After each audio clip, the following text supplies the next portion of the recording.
Huwag mong idadahilan sa akin ang ubo mo, Rosa. Kung ang asawa mo ay may lakas ng loob na tumakas sa utang, pwes, dapat ay may lakas ka ring lumayas sa pamamahay ko ngayon din.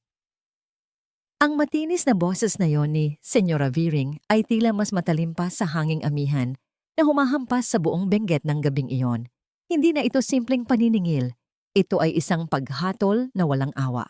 Sa harap ng pintong gawa sa lumang kahoy na halos bumigay na sa bigat ng panahon, nakatayo ang ginang na balot sa makapal na shawl habang nandidilat ang mga mata sa galit. Wala siyang pakialam kung ang ulan ay unti-unti nang nagiging bagyo o kung ang babaeng nasa harapan niya ay halos hindi na makatayo sa sobrang panghihina. Napayuko na lamang si Rosa, ang kanyang mga tuhod ay nanginginig, hindi lang dahil sa ginaw, kundi dahil sa kahihiyang tumutunaw sa kanyang pagkatao. Yakap niya ang sarili gamit ang isang manipis na kumot na punit-punit na sa laylayan. Ang bawat pag-ubo niya ay parang kumikiskis sa kanyang baga, isang tuyo at masakit na tunog na pilit niyang pinipigil upang makapagsalita ng maayos. Senyora, parang awa niyo na po.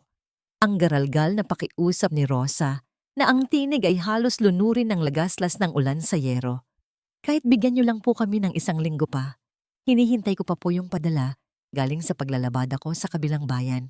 May sakit lang po talaga ako ngayon, pero ipinapangako ko, babayaran ko kayo. Ngunit ang puso ni Senyora Viring ay tila naging kasing tigas na ng mga batong nakapalibot sa lumang simbahan. Isang ngisi ng pang-uuyam ang gumuhit sa kanyang labi. Walang pasabi niyang hinablot ang isang basket ng mga damit na nakalagay sa may papag sa labas at ibinalibag ito sa putikan. Ang mga damit ng mga anak ni Rosa, mga damit na pinagtiyagaan niyang tagpian at labhan ng maayos, ay agad na nilamon ng maitim na tubig ulan na umaagos sa lupa.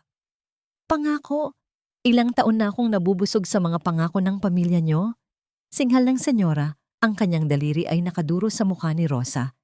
Tulad ka rin ng asawa mong si Gabriel, ang gagaling niyong mangako, pero pagdating ng singilan, naglalahong parang bula. Akala mo ba hindi ko alam? Iniwan ka na niya, Rosa. 3 taon na. Gising na. Ang bahay na tinitirhan mo ay kabayaran sa mga inutang niya na tinakbuhan niya. Kaya kung ayaw mong ipakaladkad kita sa mga tanod, simulan mo nang hakutin ang mga basahan mo.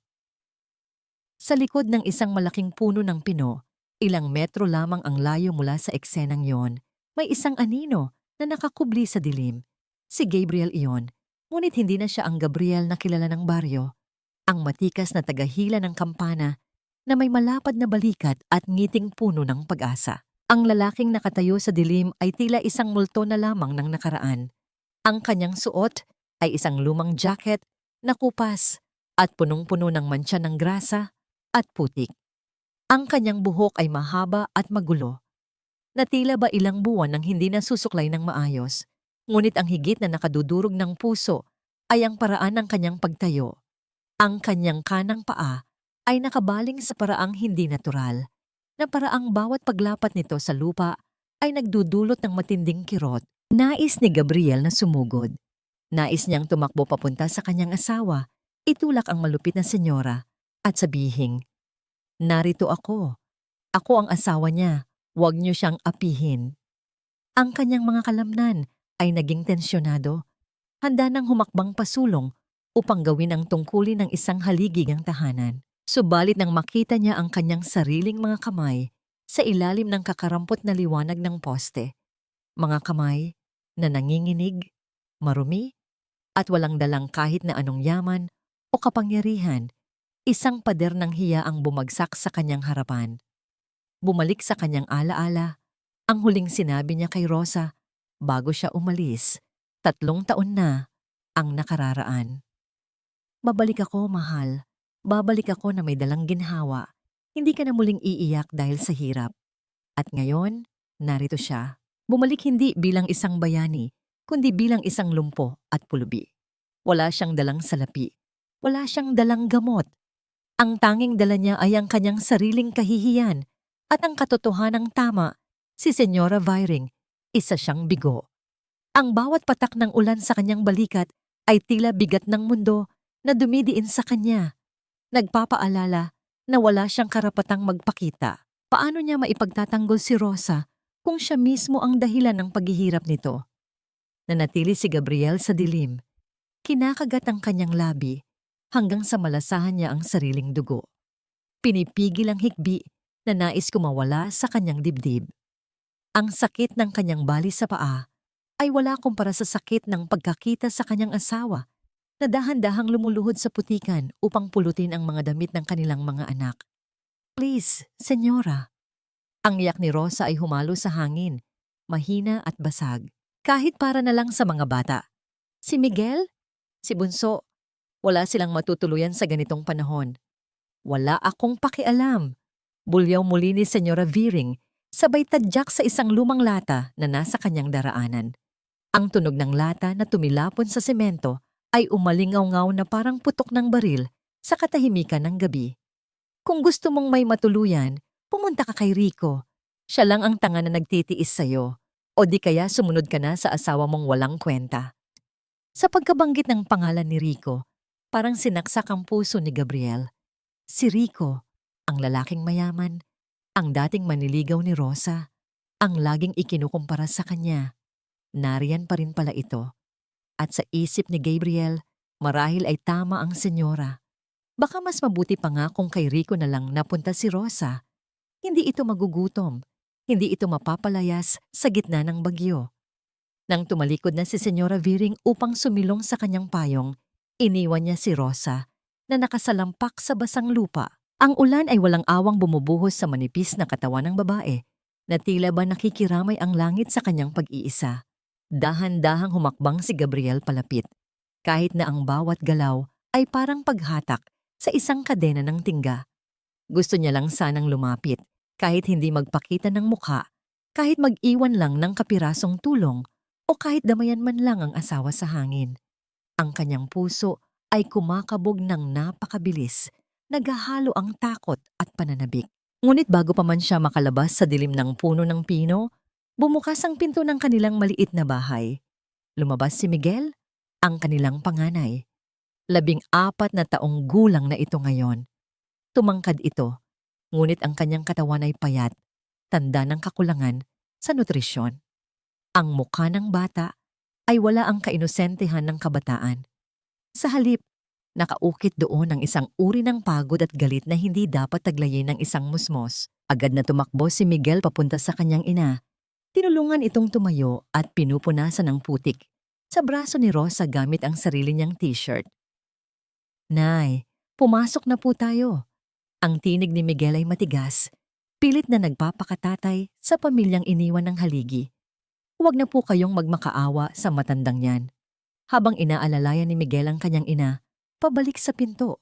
Isang kidlat ang gumuhit sa kalangitan na nagbigay ng panandali ang liwanag sa buong paligid. Sa sandaling iyon, ang liwanag ay tumama sa pwesto ni Gabriel. Nagpang-abot ang mata ng mag-ama. Natigilan si Gabriel. Nakita niya ang sarili sa mga mata ng kanyang anak. Ang parehong hugis ng mata, ang parehong ilong. Nais niyang tawagin ang pangalan nito. Nais niyang sabihing, "Anak, si tatay ito. Bumalik na ako." Ngunit hindi pagkasabik ang nakita niya sa mukha ni Miguel. Dahan-dahang binitawan ni Miguel si Rosa na noon ay ubo ng ubo at nakatalikod. Hindi namamalayan ang nangyayari. Humakbang si Miguel palapit sa direksyon ni Gabriel.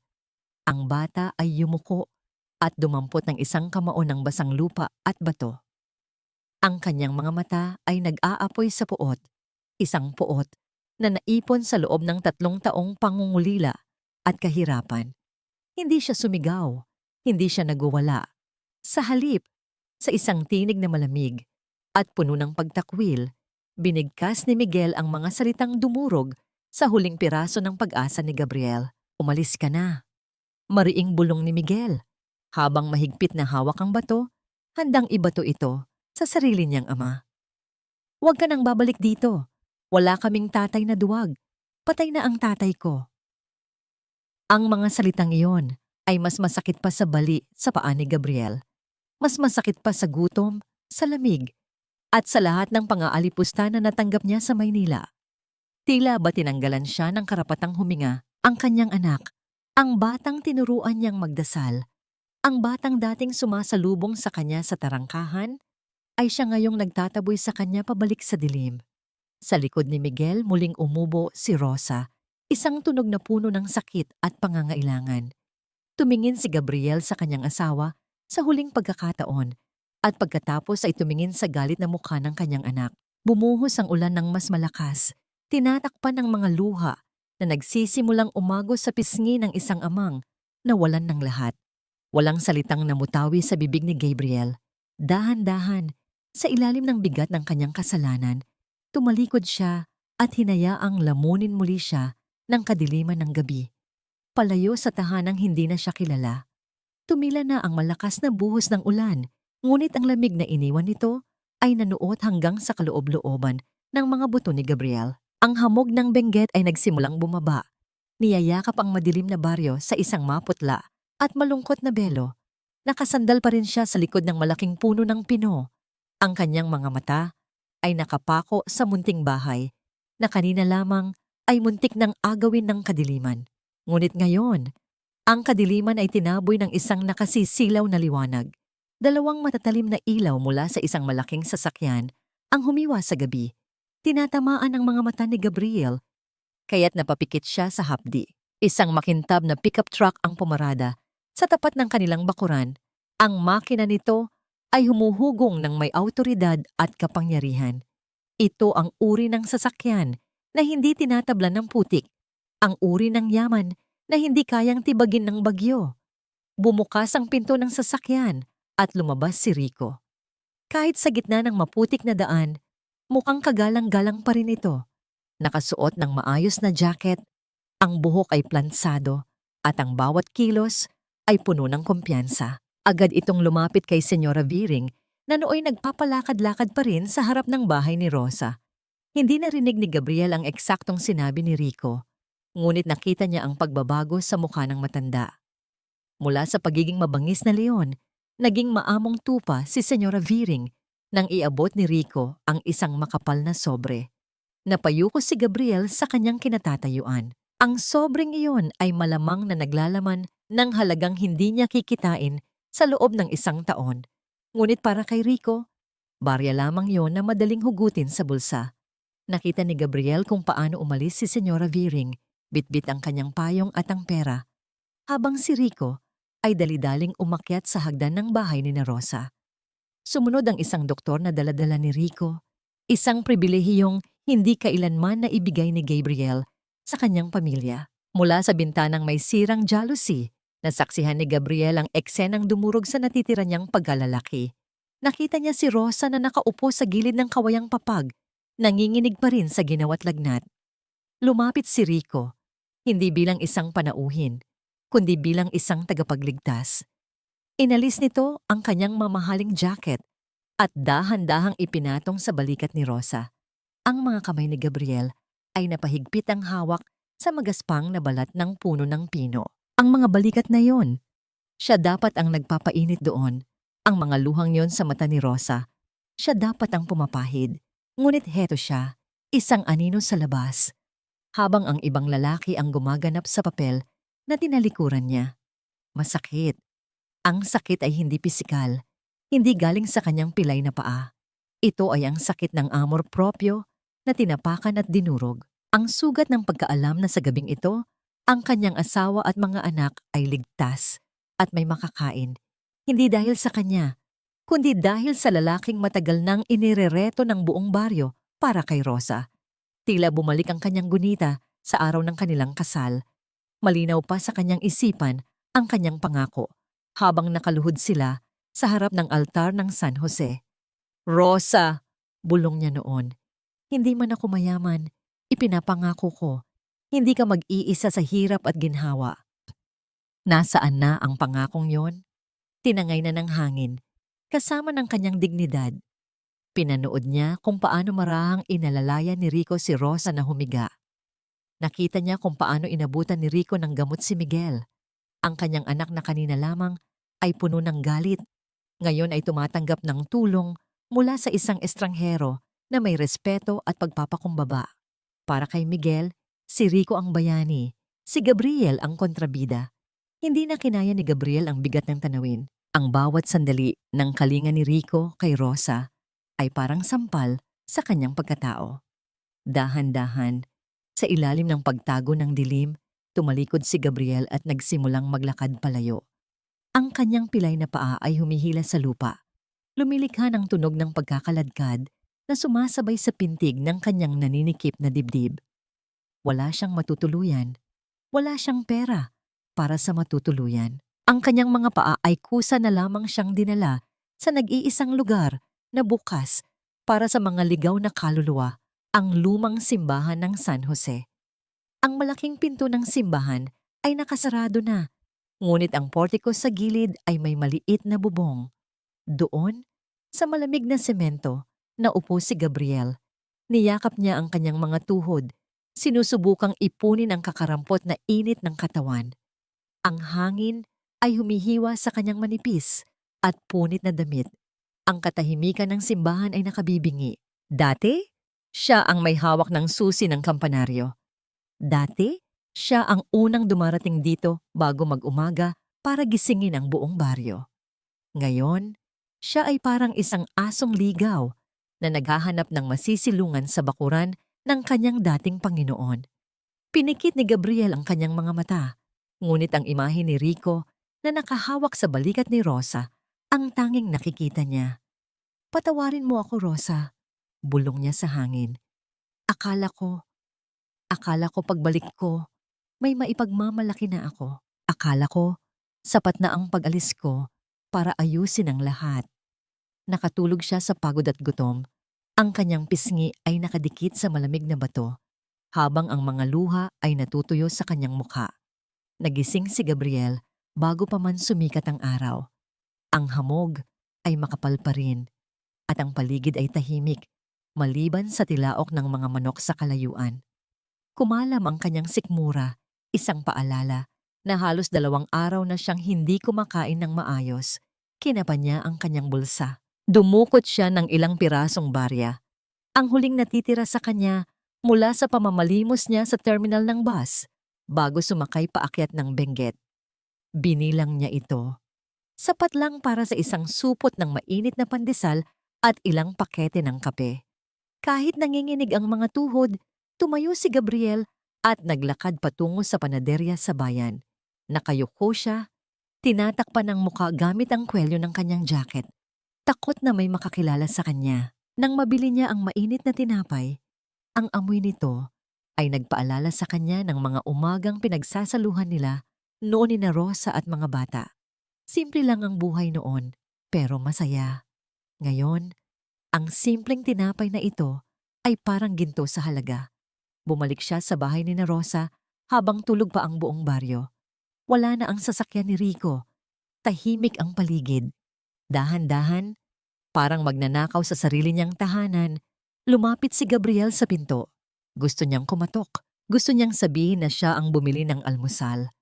Pero naalala niya ang galit sa mata ni Miguel. Naalala niya ang ubo ni Rosa. Ang presensya niya ay lason lamang sa ngayon. Ibinaba niya ang supot ng mainit na pandesal sa may pintuan, sa tabi ng tsinelas ni Rosa. Hinawakan niya saglit ang tsinelas, dinama ang luma at gasgas na goma nito, na parabang ito na ang pinakamalapit na hawak na magagawa niya sa kanyang asawa. "Kumain kayo," bulong niya. "Magpalakas ka, mahal." Alis na sana siya nang may mahulog mula sa punit na bulsa ng kanyang jacket habang yumuyuko. Isang nilukot at maduming sobre. Hindi ito ang sobre ng pera. Ito ay isang lumang liham. Ang papel ay naninilaw na at halos mapunit sa mga upi. Walang nakapansin sa pagbagsak nito sa tabi ng supot ng pandesal. Isa itong liham na hindi kailanman na ipadala. Isang saksi sa 3 taong pagtitiis na walang nakakaalam. Nagmamadaling lumayo si Gabriel. Ang kanyang pilay na paa ay pilit na binibilisan ang hakbang bago magising ang mga tao. Bumalik siya sa simbahan, umaasang makapagtago muli sa dilim bago magsimula ang misa. Ngunit sa pagpasok niya sa gate ng simbahan, isang anino ang humarang sa kanyang dadaanan. Ang umagang araw ay tumama sa puting sutana ng pari. Si Father Antonio. Matanda na ito, puti na ang buhok, Ngunit ang kanyang mga mata ay matalas pa rin tulad ng dati. Nakatayo ito sa may pinto ng sakristiya, nakatingin ng diretso kay Gabriel.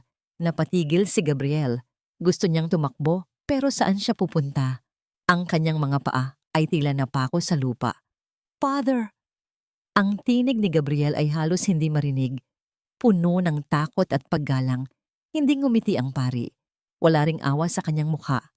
Tinitigan niya si Gabriel mula ulo hanggang paa. Ang maruming damit, ang magulong buhok, at ang pilay na paa. Akala ko ay multo ang nakita ko kagabi na natutulog sa portico. Ang boses ni Father Antonio ay malalim at seryoso. Umaalingaw-ngaw sa katahimikan ng umaga. Pero mas masahol pa pala sa multo ang nasa harapan ko. Humakbang ang pari palapit. At sa unang pagkakataon, naramdaman ni Gabriel ang bigat ng paghuhusga ng langit. Bumalik ka ba para ayusin ang nasira, Gabriel? Tanong ng pari. Ang kanyang tono ay hindi nagtatanong, kundi naghahamon. O bumalik ka lang para dagdagan ang sugat na iniwan mo? Kung tatakas ka ulit, mas mabuting umalis ka na habang wala pang nakakakita sa'yo. Dahil dito sa bahay ng Diyos at sa pamilyang iniwan mo, wala nang puwang para sa mga duwag. Nanigas si Gabriel. Ang bawat salita ay tumama sa pool sa kanyang dibdib. Nakatayo siya sa harap ng pintuan ng simbahan, ang lugar na dati niyang pinagsisilbihan. Ngunit ngayon, pakiramdam niya ay siya ang pinakamakasalanang tao sa mundo na pinagbabawalang tumapak sa banal na lupa. Ang amoy ng lumang kahoy at natutunaw na kandila ang sumalubong kay Gabriel sa loob ng kumbento. Ngunit sa pagkakataong ito, hindi ang pamilyar na kapayapaan ang kanyang naramdaman, kundi ang bigat ng kanyang sariling kahihiyan. Nakaluhod siya sa malamig na sahig na bato sa harapan ni Father Antonio.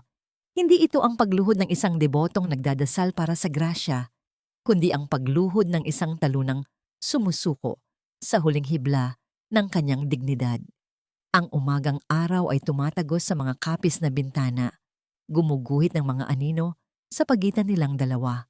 Nanginginig ang mga kamay ni Gabriel habang mahigpit niyang hawak ang laylayan ng kanyang maruming jacket. Father, kahit ano po. Ang kanyang tinig ay basag, halos hindi makatingin sa mga mata ng pari. Kahit anong trabaho, wala po akong matutuluyan, wala po akong maibigay kay Rosa. Kung hindi niyo po ako tatanggapin, hindi ko na po alam kung saan ako pupulutin. Bumuntong hininga ng malalim si Father Antonio. Ang matandang pari ay naupo sa kanyang silyang yari sa nara. Ang mga mata ay puno ng pagkadismaya na mas masakit pa kaysa sa galit. Matagal itong hindi umimik. Hinahayaan ang katahimikan na sumumbat sa konsensya ni Gabriel. Sa bawat segundong lumilipas, ramdam ni Gabriel ang pagkababa ng kanyang pagkatao. Tinatanggap na ang lalaking dating hinahangaan dahil sa lakas ng kanyang bisig sa paghila ng kampana ay isa na lamang ngayong pulubi na namamalimos ng awa. Hindi ko maibibigay sa iyo ang dati mong pwesto, Gabriel. Basag ng pari sa katahimikan, ang kampanaryo ay para sa mga taong kayang panindigan ang oras at responsibilidad. Iniwan mo yon. Opo, Father. Alam ko po. Sagot ni Gabriel, nakayuko pa rin. Pero, dugtong ng pari habang tumatayo at naglalakad papunta sa bintana. Tinatanaw ang baryo sa ibaba. Ang simbahan ay laging may puwang para sa mga makasalanan, basta't handa silang magbayad puri. May matutuluyan ka sa maliit na kwarto sa likod ng bodega, pero hindi ka hahawak ng kampana. Ikaw ang maglilinis ng banyo, magwawalis ng bakuran, at magpupunas ng mga bangko bago at pagkatapos ng misa. Ang sahod ay kakarampot, sapat lang para sa pagkain mo at kaunting gamot para sa asawa mo. Tatanggapin mo ba ang pagiging alipin sa bahay na dati mong pinaghaharian? Isang lunok ang bumara sa lalamunan ni Gabriel. Ang maglinis ng banyo? Ang maging janitor sa harap ng mga taong dating humahanga sa kanya? Ang amor propyo sa kanyang dibdib ay nagwawala. Gustong tumanggi, gustong isigaw na may pinag-aralan siya kahit papaano. Pero naalala niya ang ubo ni Rosa, naalala niya ang galit sa mata ni Miguel. Tatanggapin ko po, Father, bulong niya. Gagawin ko po ang lahat. Kinahapunan, nagsimula na ang kalbaryo ni Gabriel. Suot ang isang lumang kamiseta na ipinahiram ng sakristan at bitbit ang isang timba ng tubig na may halong sabon. Sinimulan niyang lampasuhin ang gitnang pasilyo ng simbahan. Ang bawat paglapat ng basahan sa sahig ay sinasabayan ng kirot sa kanyang pilay na paa. Kinakailangan niyang gumapang ng bahagya, hinihila ang kanyang sarili, gamit ang mga braso dahil hindi siya makaluhod ng matagal. Bukas ang pinto ng simbahan, dumating ang mga miyembro ng Catholic Women's League para sa kanilang pulong. At sa unahan nila ay walang iba, kundi si Senyora Viring. Napatigil si Senyora Viring nang makita ang isang lalaking nakadapa sa sahig, nagkukuskos ng dumi. Nang makilala niya kung sino ito, isang matinis na tawa ang umalingaw-ngaw sa loob ng sagradong tahanan. Ay, Sus Mario Sep! Bulalas ng senyora, sadyang pinalalakas ang boses para marinig ng ibang mga ginang. Akala ko ba ay kung sinong pulubi ang pinapasok ni Father? Si Gabriel pala, ang dating hari ng kampanaryo. Ngayon ay tagalampaso na lang ng putik sa ating mga sapatos. Nag-init ang mga tainga ni Gabriel, ngunit hindi siya umimik.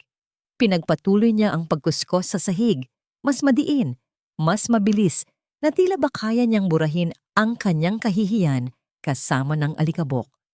"Excuse me," sabi ni Senyora Viring habang naglalakad palapit. Sadyang idinaan niya ang kanyang maputik na takong sa parte ng sahig na kakatapos lang linisin ni Gabriel. Nag-iwan ito ng maitim na bakas. "Pakilinis na lang ulit ito, Gabriel. Siguraduhin mong makintab, ha? Dadating si Mayor sa linggo." Nakakaya naman kung madumi ang simbahan dahil lang sa tamad ang janitor. Ang mga kasamang ginang ni Viring ay naghagik-gikan, bagamat ang iba ay may halong awa sa kanilang mga tingin. Gustong tumayo ni Gabriel, gusto niyang hablutin ang timba at ibuhos ang maruming tubig sa mamahaling bestida ng matanda. Ang kanyang mga ugat sa leeg ay lumulobo sa pigil na galit, danggal. Iyon na lang ang natitira sa kanya at pati iyon ay inaapakan ng babaeng ito. Ngunit muling naglaro sa isip niya ang mukha ni Rosa. Kung papatol siya, mawawalan siya ng trabaho. Kung mawalan siya ng trabaho, mamamatay ang asawa niya. Huminga ng malalim si Gabriel. Kinuha niya ang basahan. Piniga ito hanggang sa mamuti ang kanyang mga knuckles at dahan-dahang pinunasan ang putik na iniwan ng sapatos ni Senyora Viring. "Opo, Senyora," sagot niya nang hindi tumitingin. "Lilinisin ko po." Habang abala ang mga tao sa loob, sa labas naman ng simbahan, nakaparada ang sasakyan ni Rico. Nakasandal siya sa hood ng kanyang pickup, may kausap sa telepono habang hinihit-hit ang isang sigarilyo. Ang kanyang mukha ay seryoso, malayo sa mamong itsura na ipinapakita niya kay Rosa. "Oo nga," iritabling bulong ni Rico sa telepono. Nandito na ang gagong asawa niya, pero mukhang walang pera. Palamunin lang.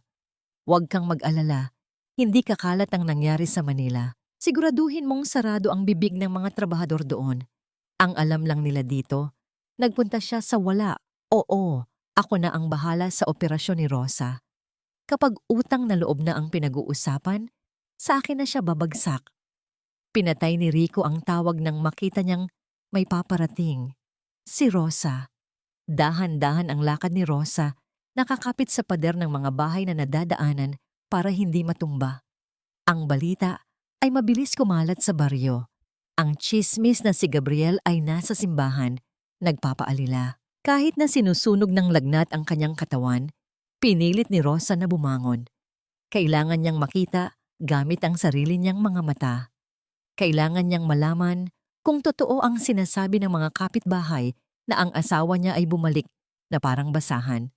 Pagpasok ni Rosa sa simbahan, agad na tumahimik ang mga nagchichismisang babae. Ang lahat ng mata ay nakatuon sa kanya.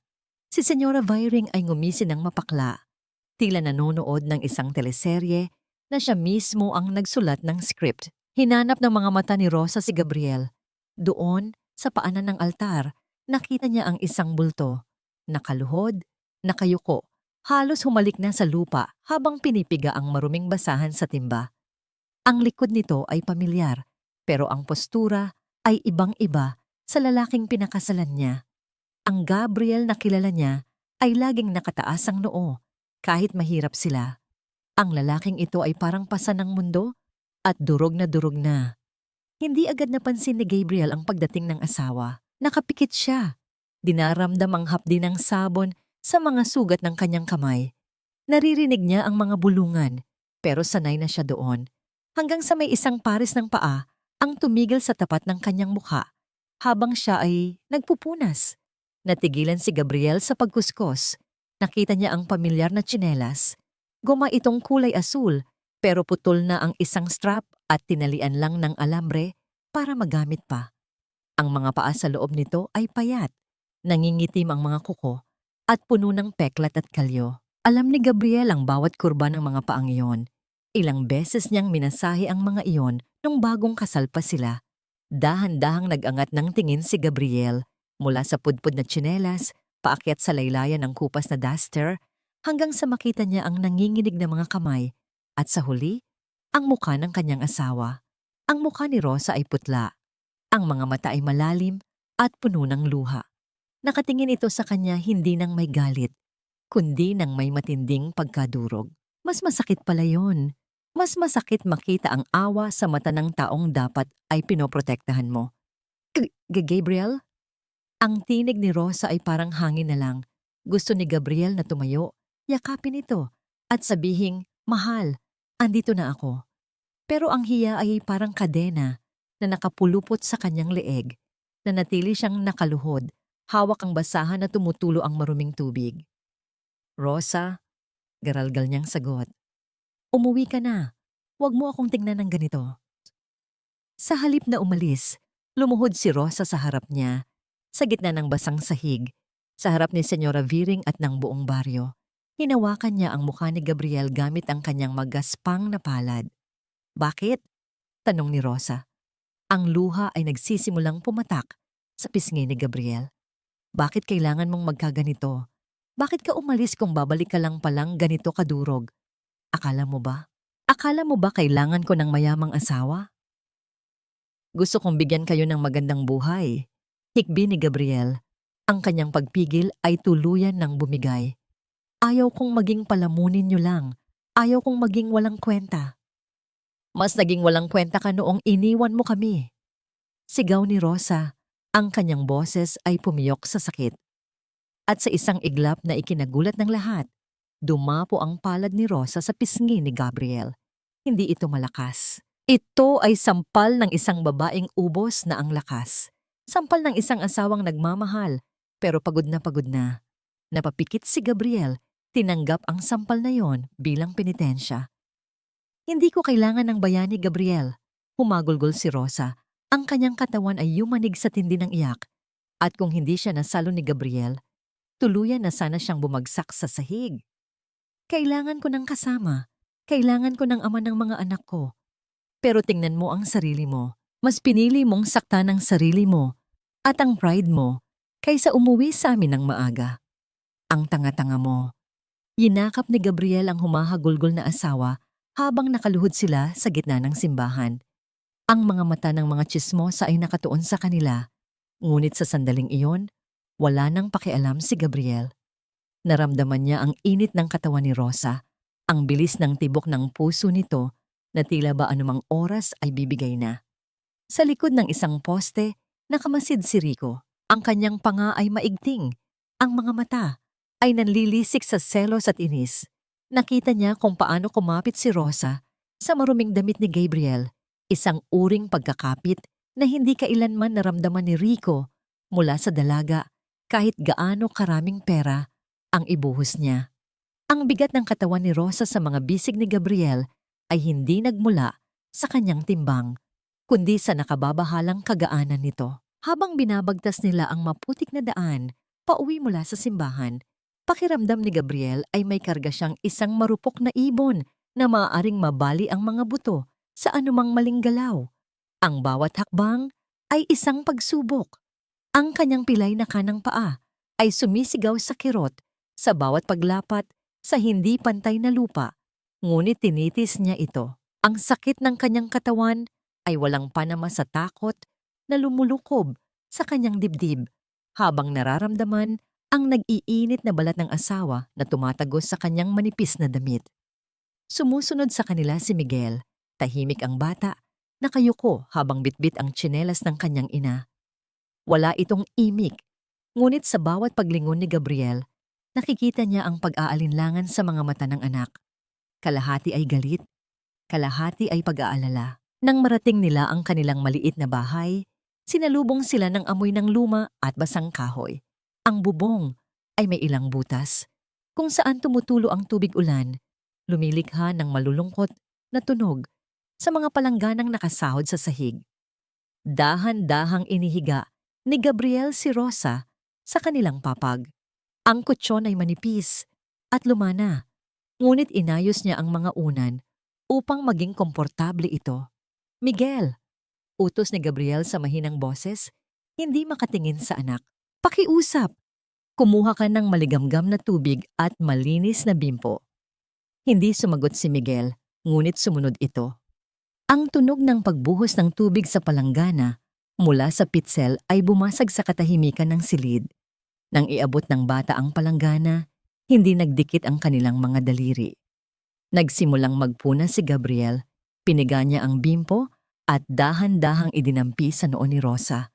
Mainit. Sobrang init. Bumaba ang kanyang kamay sa leeg, sa braso, at doon niya nakita ang mga marka ng 3 taong paghihirap. Sa mga balikat ni Rosa, may mga malalalim na guhit at pasa, mga bakas ng strap ng mabibigat na basket ng gulay na araw-araw niyang binubuhat paakyat at pababa ng bundok. Ang kanyang mga kamay, na dati ay malambot at laging amoy sabon, ngayon ay magaspang, puno ng kalyo at maliliit na hiwa mula sa paglalabada. Napahinto si Gabriel. Ang bimpo ay nanatili sa kamay ni Rosa habang ang kanyang sariling mga luha ay nagsimulang pumatak, humahalo sa tubig sa palanggana. Ito ang ebidensya ng kanyang pagiging duwag. Ang bawat peklat sa balat ng asawa niya ay parang latay sa kanyang konsensya. Siya dapat ang nagbubuhat ng mga basket na yon. Siya dapat ang nasusugatan. Gabriel? Ang bulong ay halos hindi marinig. Nagmulat ng mata si Rosa, ngunit ang tingin niya ay malayo, tila nakatingin sa isang panaginip. Ang lagnat ay nagdadala sa kanya sa isang lugar sa pagitan ng gising at tulog. Mahal, sagot ni Gabriel, hinawakan ng mahigpit ang kamay ng asawa at idinikit ito sa kanyang pisngi. Nandito na ako. Ang tagal mo, bulong muli ni Rosa, at isang nangiti na puno ng sakit ang gumuhit sa kanyang maputlang labi. Naglinis ako ng bahay. Nagluto ako ng paborito mo. Bakit hindi ka pa umuuwi? Ang bigat! Ang bigat ng mga labada, Gabriel. Tulungan mo naman ako. Durog na durog ang puso ni Gabriel. Ang akala ni Rosa ay nasa nakaraan pa rin sila. Patawarin mo ako. Humihikbing bulong ni Gabriel. Hinahalikan ang mga kalyo sa palad ng asawa. Patawarin mo ako. Hindi ko na uulitin. Hindi ka na magbubuhat ng mabigat. Tumayo si Gabriel sandali upang magluto. Sa maliit na kusina, naghahanap siya ng mailuluto. Walang laman ang mga garapon maliban sa kaunting bigas at isang piraso ng luya na natutuyo na sa basket. Kumuha siya ng tubig, hiniwa ang luya at nagsaing ng lugaw, arroz caldo. Ito ang laging niluluto niya noon kapag may sakit si Rosa. Habang hinihintay na kumulo ang lugaw, may napansin si Gabriel sa sahig malapit sa pinto. Ang kanyang wallet, na luma at sira na, ay nahulog yata kanina noong binubuhat niya si Rosa. Nakakalat ang ilang papel. Dali-dali niya itong pinulot. Isa sa mga papel ay isang resibo ng remittance, isang lumang resibo mula pa sa unang taon ng kanyang pag-alis. Kulay asul ito at halos burado na ang tinta. Ngunit malinaw pa rin ang pangalan ng pinadalhan, Rosa Flores, at ang halaga, 5,000 piso. Bago pa man niya maibulsa ito pabalik, may anino na tumakip sa pinto. Si Senyora Viring, nakatayo ang matanda sa may pintuan. Marahil ay sumunod upang maningil ulit o mag-usisa. Ngunit ang kanyang mga mata ay hindi nakatingin kay Gabriel, kundi sa papel na hawak nito. Nanlaki ang mga mata ng senyora, ang kanyang mukha, na laging puno ng tapang at pangungutya, ay biglang namutla na parang nakakita ng multo. Anong hawak mo? Utal na tanong ni Viring. Ang boses ay nanginginig. Taka namang tumingin si Gabriel sa kanya. Resibo lang po ito, senyora. Bakit po? Hindi sumagot ang matanda. Sa halip umatras ito ng ilang hakbang, tila natataranta, at mabilis na tumalikod palayo sa bahay na parang may humahabol sa kanya. Naiwan si Gabriel na nagtataka. Ngunit wala siyang panahon para isipin ang kakaibang ikinilos ng matanda dahil narinig niya ang pag-inggit ng kawayang sahig sa loob ng kwarto. Bumalik siya kay Rosa, dala ang mainit na lugaw. Ang eksena sa loob ng kwarto ay tahimik at sagrado. Naupo si Gabriel sa tabi ng higaan, hinipan ng mainit na sabaw sa kutsara, at dahan-dahang isinubo ito kay Rosa. Kahit tulog pa ang diwa, kusa itong lumulunok. Ang amoy ng luya ay pumuno sa maliit na kwarto, nagbibigay ng pakiramdam ng tahanan na matagal nang nawala. Masarap, bulong ni Rosa. Napangiti si Gabriel ng mapait. Ito lang ang kaya niyang ibigay, lugaw at pag-aalaga, walang ginto, walang magandang bahay. Ngunit ang munting kapayapaan na yon ay panandalian lamang. Ang tunog ng isang makina ng sasakyan na namamatay sa labas ay bumasag sa katahimikan. Ilang sandali pa, bumukas ang pinto nang walang katok. Pumasok si Rico. Ang presensya ng lalaki ay tila sumisikip sa maliit na bahay. Amoy mamahaling pabango ito na humalo sa amoy ng lugaw at gamot. Ang kanyang sapatos na balat ay kumikinang. Isang malaking insulto sa maruming sahig na kawayan. Nakita ni Rico ang eksena. Si Gabriel, nakaupo sa tabi ni Rosa, hawak ang mangkok ng lugaw, habang ang kamay ni Rosa ay mahigpit na nakahawak sa laylayan ng damit ng asawa. Isang matalim na selos ang gumuhit sa mukha ni Rico, ngunit mabilis niya itong pinalitan ng isang maskara ng negosyante. Kumusta siya? Tanong ni Rico. Hindi kay Gabriel, kundi sa hangin, habang naglalakad palapit sa kama. Bumababa na ang lagnat niya, sagot ni Gabriel ng mahina, pero matatag. Tumayo siya, hinarangan ng bahagya ang asawa mula sa tingin ng ibang lalaki. Salamat sa gamot, Rico. Babayaran kita kapag sumahod ako sa simbahan. Tumawa ng mahina si Rico, isang tawang walang saya. Bayaran? Sa tingin mo ba sapat ang barya mo sa paglilinis ng inidoro para bayaran ang buhay ng asawa mo? Nilabas ni Rico ang isang folder mula sa kanyang dalang bag. Inilapag niya ito sa maliit na mesa sa tabi ng lampara. Nakausap ko na ang espesyalista sa Manila, Gabriel. Ang baga ni Rosa, malala na. Kailangan niya ng operasyon sa lalong madaling panahon. Kung hindi, baka hindi na siya umabot sa Pasko. Nanlamig si Gabriel. Tumingin siya kay Rosa na payapang natutulog. Tutulungan ko siya, patuloy ni Rico. Ang boses ay seryoso at mababa.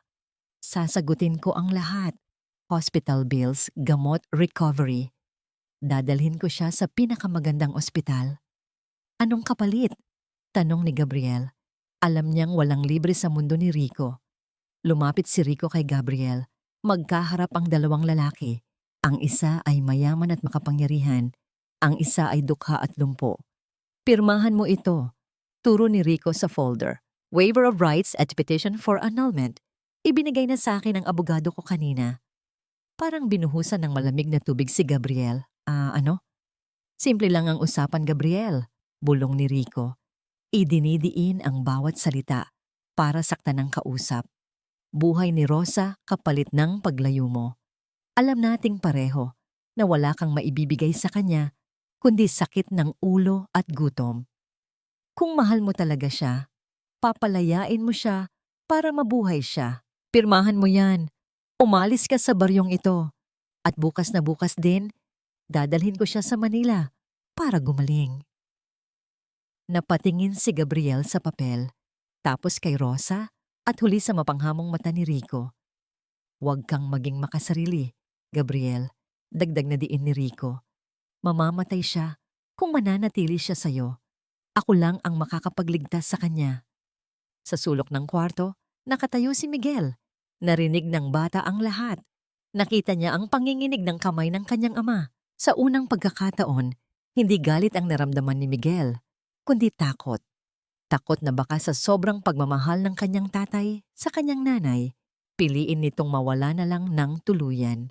Ang kapirasong papel na nakalapag sa ibabaw ng marupok na lamesita ay tila mas mabigat pa sa sako ng semento na binuhat ni Gabriel noon sa pantalan ng Maynila. Isang malinis at maputing papel ito, napapalibutan ng mga legal na termino na nakasulat sa Ingles. Ngunit para kay Gabriel, isa lamang ang kahulugan ng mga letrang yon, kamatayan. Hindi kamatayan ng katawan, kundi kamatayan ng kanyang karapatan bilang asawa at ama. Sa labas, ang ulan ay patuloy na bumabagsak, lumilikha ng isang malungkot na ritmo sa bubong na yero. Ang bawat patak ng tubig ay tila sumasabay sa pagbilang ng oras ni Rosa. Ang hininga ng kanyang asawa sa kabilang kwarto ay mabigat at may kasamang huni. Isang tunog na humihiwa sa katahimikan at dumudurog sa puso ni Gabriel. Nakatayo si Rico sa may bintana, nakatalikod, pinanonood ang ulan habang hinihit-hit ang kanyang sigarilyo. Ang usok ay dahan-dahang umaakyat, humahalo sa amoy ng gamot at luma na kahoy. Be practical, Gabriel. Basag ni Rico sa katahimikan. Ang kanyang boses ay kalmado, ngunit may talim na mas masakit pa sa sigaw. Humarap ito, at sa ilalim ng aandap-andap na ilaw ng lampara, ang kanyang mukha ay puno ng awa na may halong pangungutya. Alam nating dalawa na mahal mo siya, pero anong magagawa ng pagmamahal mo kung titigil naman ang pagtibok ng puso niya dahil wala kang pambili ng oxygen? Love creates memories, Gabriel. But money sustains life. Yan ang realidad. Napayuko si Gabriel. Tinitigan niya ang kanyang mga kamay na puno ng kalyo, dumi, at peklat. Ito ang mga kamay na nagtrabaho sa konstruksyon, nagbuhat ng kargamento, at naglampaso ng sahig ng simbahan. Ngunit sa harap ng sakit ni Rosa, ang mga kamay na ito ay walang silbi, walang kwenta. Kailangan niya ba talaga ng operasyon? Tanong ni Gabriel. Ang kanyang boses ay nanginginig, umaasang may ibang paraan. Stage 3 na ang impeksyon sa baga niya, Gabriel? Sagot ni Rico. Naglakad ito palapit at tinapik ang folder na nasa mesa. Ang tunog ng paglapat ng kanyang kamay sa papel ay parang hatol ng hukom. Nag-usap na kami ng doktor kung mananatili siya dito sa baryo, sa lamig at hamog ng benggit, at sa bahay na puro tulo ang bubong, bilang na ang araw niya. Dadalhin ko siya sa St. Luke's, pero gagawin ko lang yon kung sisiguraduhin mong wala na akong magiging sagabal. Ayaw kong gamutin ang asawa ng iba. Gusto kong gamutin ang magiging asawa ko. Ang amor propyo ni Gabriel ay nagwawala sa loob ng kanyang dibdib. Gusto niyang suntukin si Rico. Gusto niyang isigaw na hindi nabibili ang asawa niya. Pero nang lumingon siya sa silid kung saan nakahiga si Rosa, nakita niya ang payat na katawan nito, ang hirap sa bawat paghinga. Ang galit niya ay napalitan ng isang malalim at maitim na kawalan ng pag-asa. Kinuha ni Gabriel ang ballpen. Ang plastik na bagay na yon ay parang yelo sa kanyang mga daliri. Bigyan mo ako ng oras, bulong ni Gabriel. Kahit ngayong gabi lang, hayaan mo akong mag-isip. Tumango si Rico, isang ngiti ng tagumpay ang sumilay sa kanyang labi. Sige, babalik ako bukas ng umaga kasama ang ambulansya. Sana sa pagbalik ko, may pirma na yan. Para naman sa kapakanan ni Rosa, di ba? Nang makaalis si Rico, naiwan si Gabriel sa gitna ng kanyang gumuguho na kaharian. Ang katahimikan ay nakabibingi. Lumabas si Gabriel ng bahay. Ang lamig ng gabi ay agad na yumakap sa kanya. Tumatago sa kanyang manipis na damit. Sa gilid ng bahay narinig niya ang tunog ng tubig na pumapatak sa loob. May bagong tulo ang bubong. Ang tubig ay direktang pumapatak malapit sa higaan ni Miguel. Kahit na masakit ang kanyang pilay na paa, kumuha si Gabriel ng hagdan. Kumuha siya ng ilang pirasong yero at pako na naitabi niya sa silong. Sa gitna ng ulan, sa gitna ng kadiliman, umakyat si Gabriel sa bubong. Dulas at panganib ang bawat hakbang. Ang kanyang pilay na paa ay halos bumigay sa madulas na yero, ngunit kumapit siya gamit ang kanyang mga kuko. Ang ulan ay humahampas sa kanyang mukha, humahalo sa kanyang mga luha. Wala siyang pera para sa operasyon, wala siyang pera para sa magandang kama, pero kaya niyang kumpunihin ang bubong.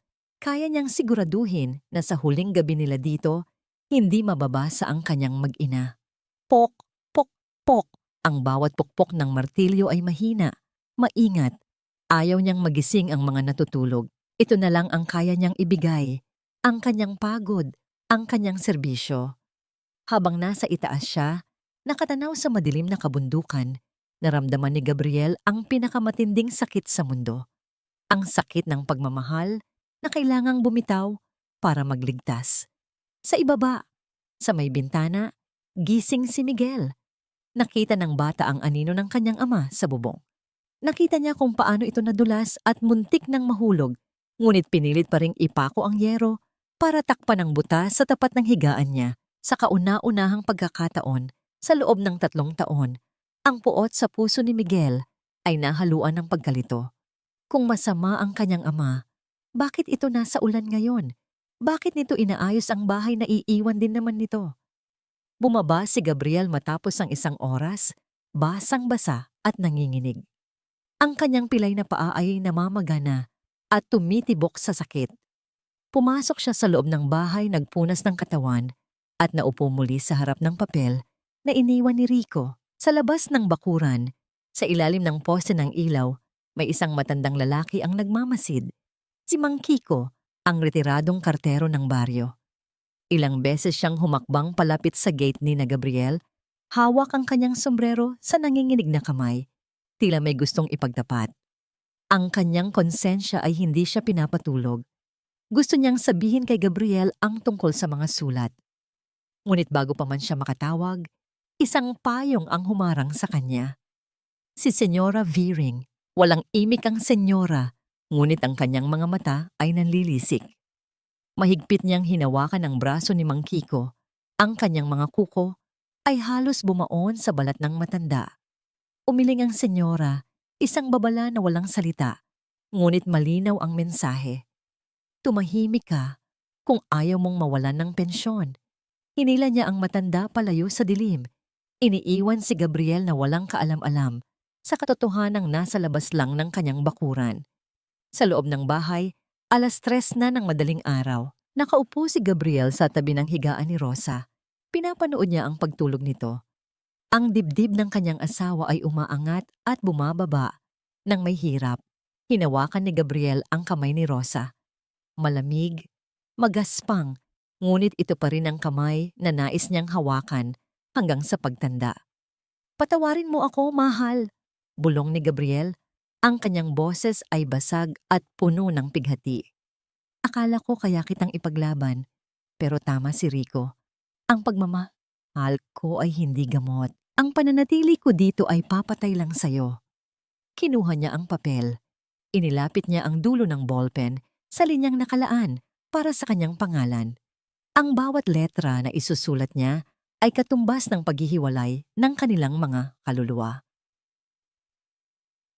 P. Nagsimula siyang magsulat, ang tinta ay nanginginig sa papel. Ang kanyang mga luha ay pumatak sa dokumento. Nag-iwan ng maliliit na bilog na mantsa sa tabi ng mga salitang dissolution of marriage. Pumikit si Gabriel. Tatapusin na niya ito. Ililigtas niya si Rosa sa pamamagitan ng pagwasak sa kanilang pamilya. Biglang may humablot sa papel. Nagulat si Gabriel at napamulat. Ang ballpen ay tumalsik sa sahig. Sa harap niya nakabangon si Rosa. Ang kanyang mga mata ay mapupungay at puno ng lagnat. Ang kanyang buhok ay gulo-gulo. At ang kanyang hininga ay mabilis at kapos. Ngunit ang kanyang kamay, ang kamay na akala ni Gabriel ay mahina, ay mahigpit na nakakuyom sa papel na ngayon ay nilukot na niya. Rosa. Sino? Ang boses ni Rosa ay mahina, pero matalim, galing sa kaibuturan ng kanyang pagkababae. Sinong nagsabi sa iyong may karapatan kang ipamigay ako? Para sa iyo ito, paliwanag ni Gabriel. Akmang hahawakan ng asawa, pero umiwas ito. Mamamatay ka kung hindi kita papakawalan. Kayang ibigay ni Rico ang lahat ng kailangan mo, ang gamot, ang ospital. At ang tingin mo sa akin ay ano? Gamit? Pinunit ni Rosa ang papel sa dalawa. Ang tunog ng napupunit na papel ay umalingaw-ngaw sa tahimik na kwarto. Pinunit niya muli ang papel.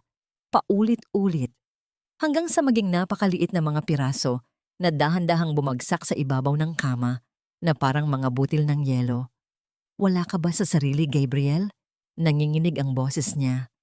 Sa tingin mo ba, pipiliin kong pahabain ang buhay ko kung kapalit naman nito ay gigising ako araw-araw sa tabi ng lalaking hindi ko tunay na minamahal? Pero mawawala ka sa akin. Sigaw ni Gabriel habang tuluyang napahagulgol. Lumuhod siya sa gilid ng kama at mahigpit na niyakap si Rosa. Hindi ko kakayanin na makita kang unti-unting mawala dahil lang hindi ako sapat para iligtas ka. Marahang hinawakan ni Rosa ang ulo ng kanyang asawa. Dahan-dahan niyang hinaplos at inayos ang magulo nitong buhok, tila nais siyang pakalmahin. Kung sakaling ito na ang wakas ko, mahina niyang bulong habang ang mga luha niya'y tumutulo sa buhok ni Gabriel. Mas pipiliin kong manatili rito. Sa bahay nating may butas ang bubong. Basta't hawak ko ang kamay mo. Mas gugustuhin ko yon kaysa mabuhay sa marangyang tahanan ni Rico, pero araw-araw namang nangungulila sa'yo. Humigpit ang kapit niya sa mukha ng asawa. Huwag mo akong ipagpalit, Gabriel. Nakikiusap ako. Huwag mo akong hayaang mawala sa piling mo muli. Niyakap nila ang isa't isa sa gitna ng nagkalat na piraso ng papel. Sa labas, tumunog ang kulog. Isang babala ng mas malakas na bagyong paparating, habang sa dilim, si Rico ay naghihintay ng umaga na hindi mangyayari ayon sa kanyang plano. Hindi pa tuluyang sumisikat ang araw, ngunit ang bigat sa dibdib ni Mang Kiko ay gising na gising na. Ang matandang kartero ay nakaupo sa isang lumang bangko sa labas ng tindahan. Hawak ang isang tasa ng kape na kanina pa lumamig. Ang kanyang mga mata, na labo na dala ng katandaan, ay nakatuon sa maliit na bahay ni na Rosa. Nakikita niya ang usok na lumalabas mula sa kusina nito. Tanda na gising na si Gabriel. Naghahanda ng almusal para sa pamilyang muntik na niyang isuko kagabi. Ang konsensya ay isang kakaibang bagay. Para itong isang maliit na bato sa loob ng sapatos. Sa una ay kaya mong tiisin, pero habang tumatagal ang lakad ng buhay, nagiging sugat ito na nagnanaknak at humihingi ng lunas. 3 taon. 3 taon niyang dinala ang batong yon. Naalala ni Mang Kiko ang mahigpit na hawak ni Senyora Viring sa kanyang braso kagabi, ang banta sa kanyang mga mata. Matanda ka na, Kiko. Sayang ang pensyon kung mawawala ka pa sa serbisyo dahil lang sa pakikialam. Takot ang nagtulak sa kanya upang tumahimik noon. Takot sa impluwensya ng senyora. Takot na mawalan ng trabaho. Ngunit nang makita niya si Gabriel sa bubong kagabi, nagpupukpok ng yero sa gitna ng bagyo kahit pilay ang paa. May nabasag sa loob ni Mang Kiko. Hindi na takot ang nangingibabaw ngayon, kundi hiya. Hiyang-hiya siya sa sarili niyang anino. Tumayo ang matanda. Ang kanyang mga tuhod ay nanginginig, hindi dahil sa rayuma, kundi sa desisyong kanyang ginawa. Kinuha niya ang kanyang lumang bag na gawa sa balat, ang bag na naging saksi sa kanyang katahimikan, at nagsimulang maglakad patungo sa bahay ni na Rosa. Sa loob ng bahay tahimik ang paligid. Si Rosa ay nakasandal sa headboard ng kama.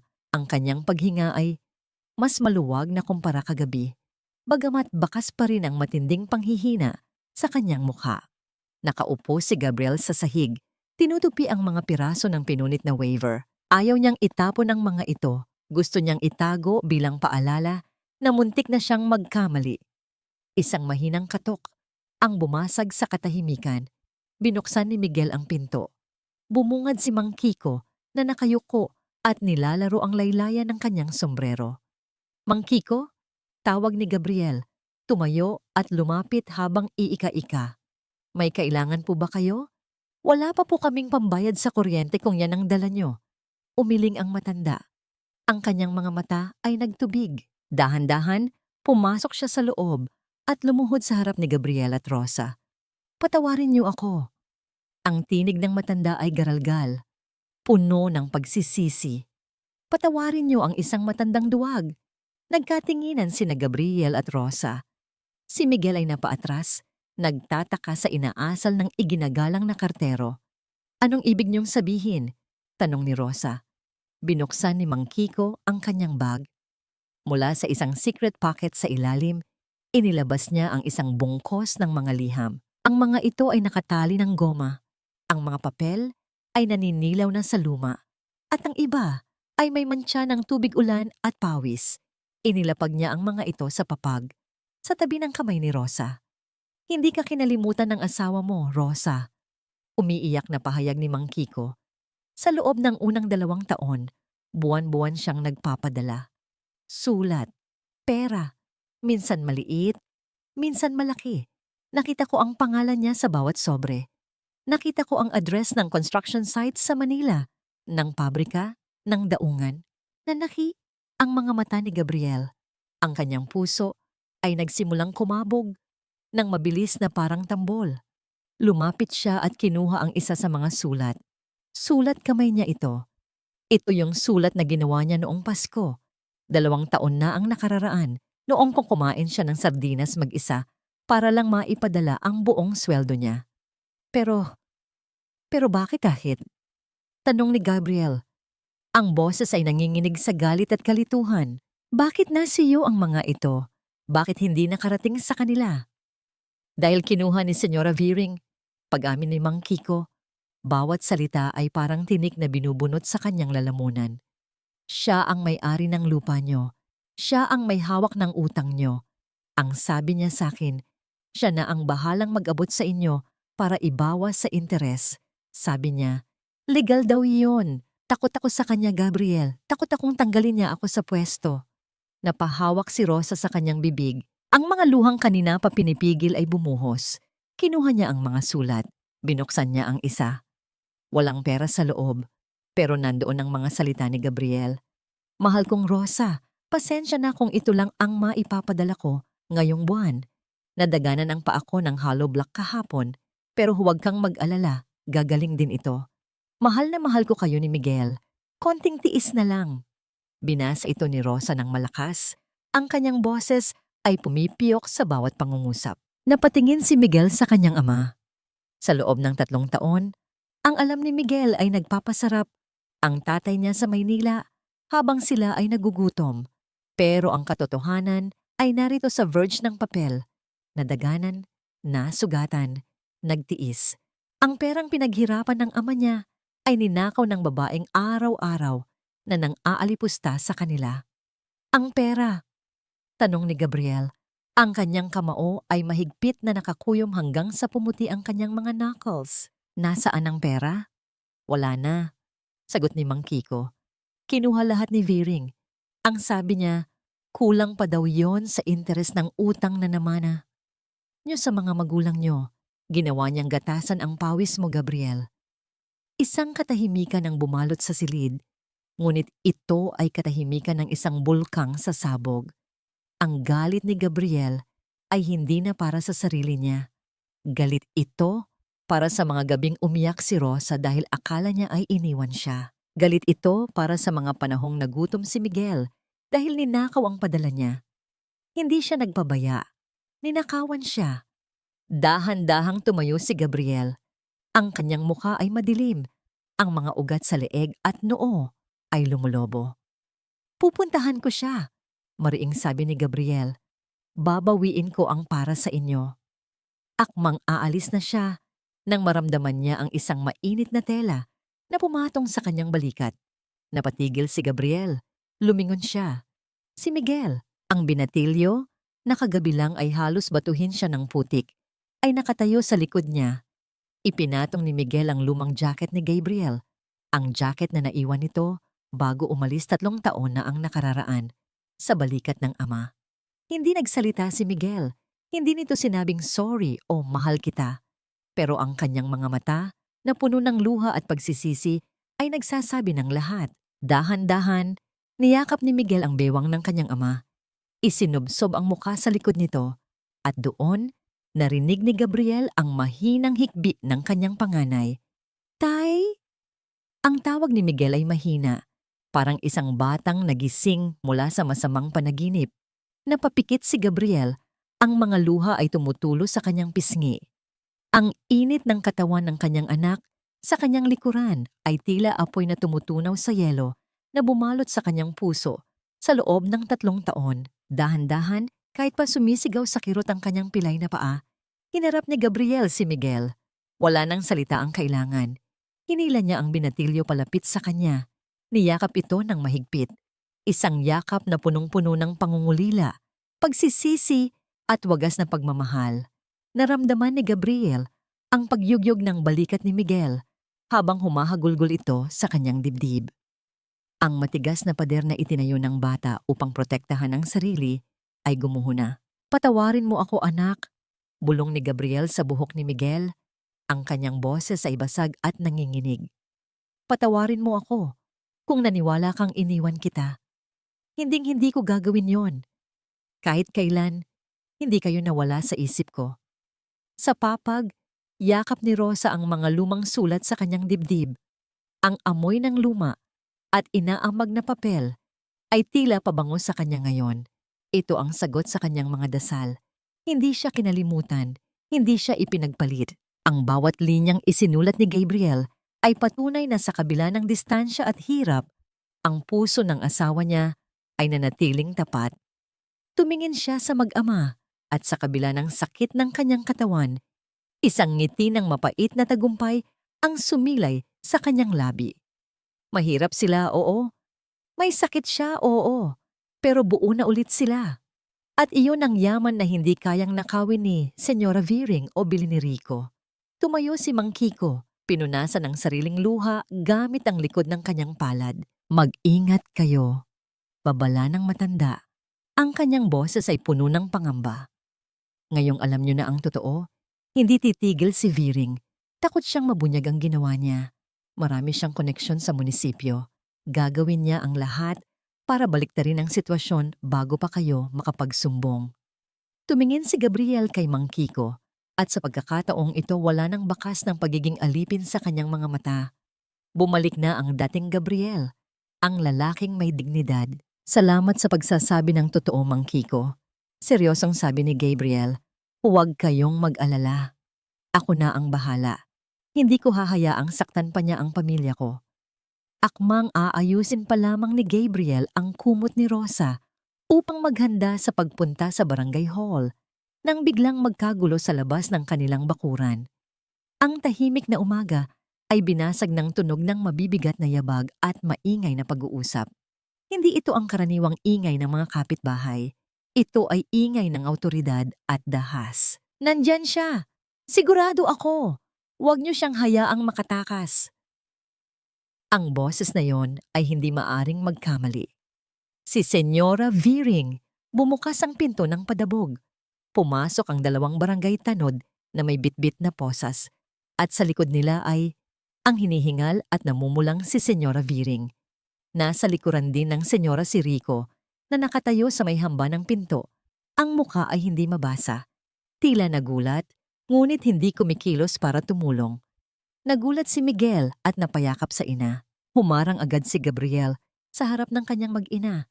Ang kanyang dibdib ay nakaumbok sa tapang. "Anong ibig sabihin nito?" tanong ni Gabriel. Ang kanyang boses ay malalim at matatag. "Bakit kayo nambubulabog sa pamamahay ko?" "Pamamahay mo?" sigaw ni Senyora Viring, sabay duro sa kanya.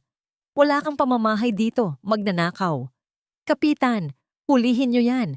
Hulihin niyo ang kriminal na yan." "Teka lang, senyora," sagot ni Gabriel. Sinusubukang maging kalmado. "Wala akong ninakaw. Kayo ang dapat magpaliwanag tungkol sa mga sulat at perang ipinadala ko na hinarang niyo." Namutla si Viring nang marinig ang tungkol sa mga sulat, ngunit mabilis siyang nakabawi. Mas lalo siyang naging agresibo, tulad ng isang hayop na nasukol. Nilabas niya mula sa kanyang bag ang isang itim na pouch na may tatak ng simbahan. "Huwag mong ilihis ang usapan," tili ni Viring. Ang kanyang leeg ay halos pumutok sa galit. "Nakita kita kanina sa simbahan. Ikaw lang ang may access sa sakristiya habang naglilinis ka. Nawawala ang koleksyon ng linggo. At heto..." Ibinato ni Viring ang pouch sa paanan ni Gabriel. Bumukas ito at tumambad ang ilang piraso ng alahas, mga gintong kwintas at singsing na donasyon para sa imahe ng Birhen. "Nakita ko yon sa bag mo kanina habang naglilinis ka." Pagsisinungaling ni Viring na walang kagatol-gatol. Kaya pala bumalik ka, ha? Hindi para sa pamilya mo, kundi para magnakaw sa simbahan dahil gipit na gipit ka. Magnanakaw ka na nga ng pera ng asawa mo. Pati ba naman Diyos ay nanakawan mo pa? Hindi totoo yan, sigaw ni Miguel. Kasama namin si tatay. At ikaw ang nagnakaw sa amin. Tumahimik ka, bata. Bulyaw ni Viring. Tumingin siya sa mga tanod. Ano pang hinihintay nyo? Pusasan nyo na. Dadali natin siya sa presinto ngayon din. Bago pa siya makatakas, agad na hinawakan ng mga tanod ang magkabilang braso ni Gabriel. Nanlaban siya, hindi para makatakas, kundi para hindi siya mailayo kay Rosa. Rico! Sigaw ni Gabriel. Tumingin siya sa lalaking nasa pintuan. Alam mong wala akong ginawa. Tulungan mo kami. Tumingin si Rico kay Gabriel, tapos kay Rosa na umiiyak at pilit na inaabot ang asawa. Nakita ni Rico ang mga sulat na nakakalat sa kama. Alam na niya. Alam na niya na natalo na siya sa puso ni Rosa. At sa sandaling iyon, ang selos at ang nasugatang ego ang nagpasya para sa kanya. Dahan-dahang umiwas ng tingin si Rico. Tumalikod siya at naglakad palayo. Hinahayaan ng mga tanod na kaladkarin si Gabriel. Si Gabriel palabas. Gabriel! Gabriel! Hiyaw ni Rosa. Pilit na bumabangon kahit na ang kanyang katawan ay bumibigay na. Huwag kang mag-alala, Rosa. Sigaw pabalik ni Gabriel habang pilit na isinasakay sa patrol car ng barangay. Babalik ako! Lalaban tayo! Hawakan mo ang mga sulat. Iyan ang ebidensya natin. Ang huling nakita ni Gabriel bago sumara ang pinto ng sasakyan ay ang ngisi ng tagumpay ni Senyora Viring at ang pagbagsak ni Rosa sa sahig habang si Miguel ay sumisigaw ng tulong sa gitna ng nagsisimula na namang bumuhos na ulan. Ang langit ay hindi na umiiyak. Ito ay nagwawala. Sa loob ng masikip at madilim na selda ng barangay hall, dinig na dinig ni Gabriel ang galit ng kalikasan. Ang bubong na yero ay parang pinupukpok ng libu-libong martilyo habang ang hangin ay humuhuni ng isang nakakapanindig balahibong kanta sa labas. Walang ilaw.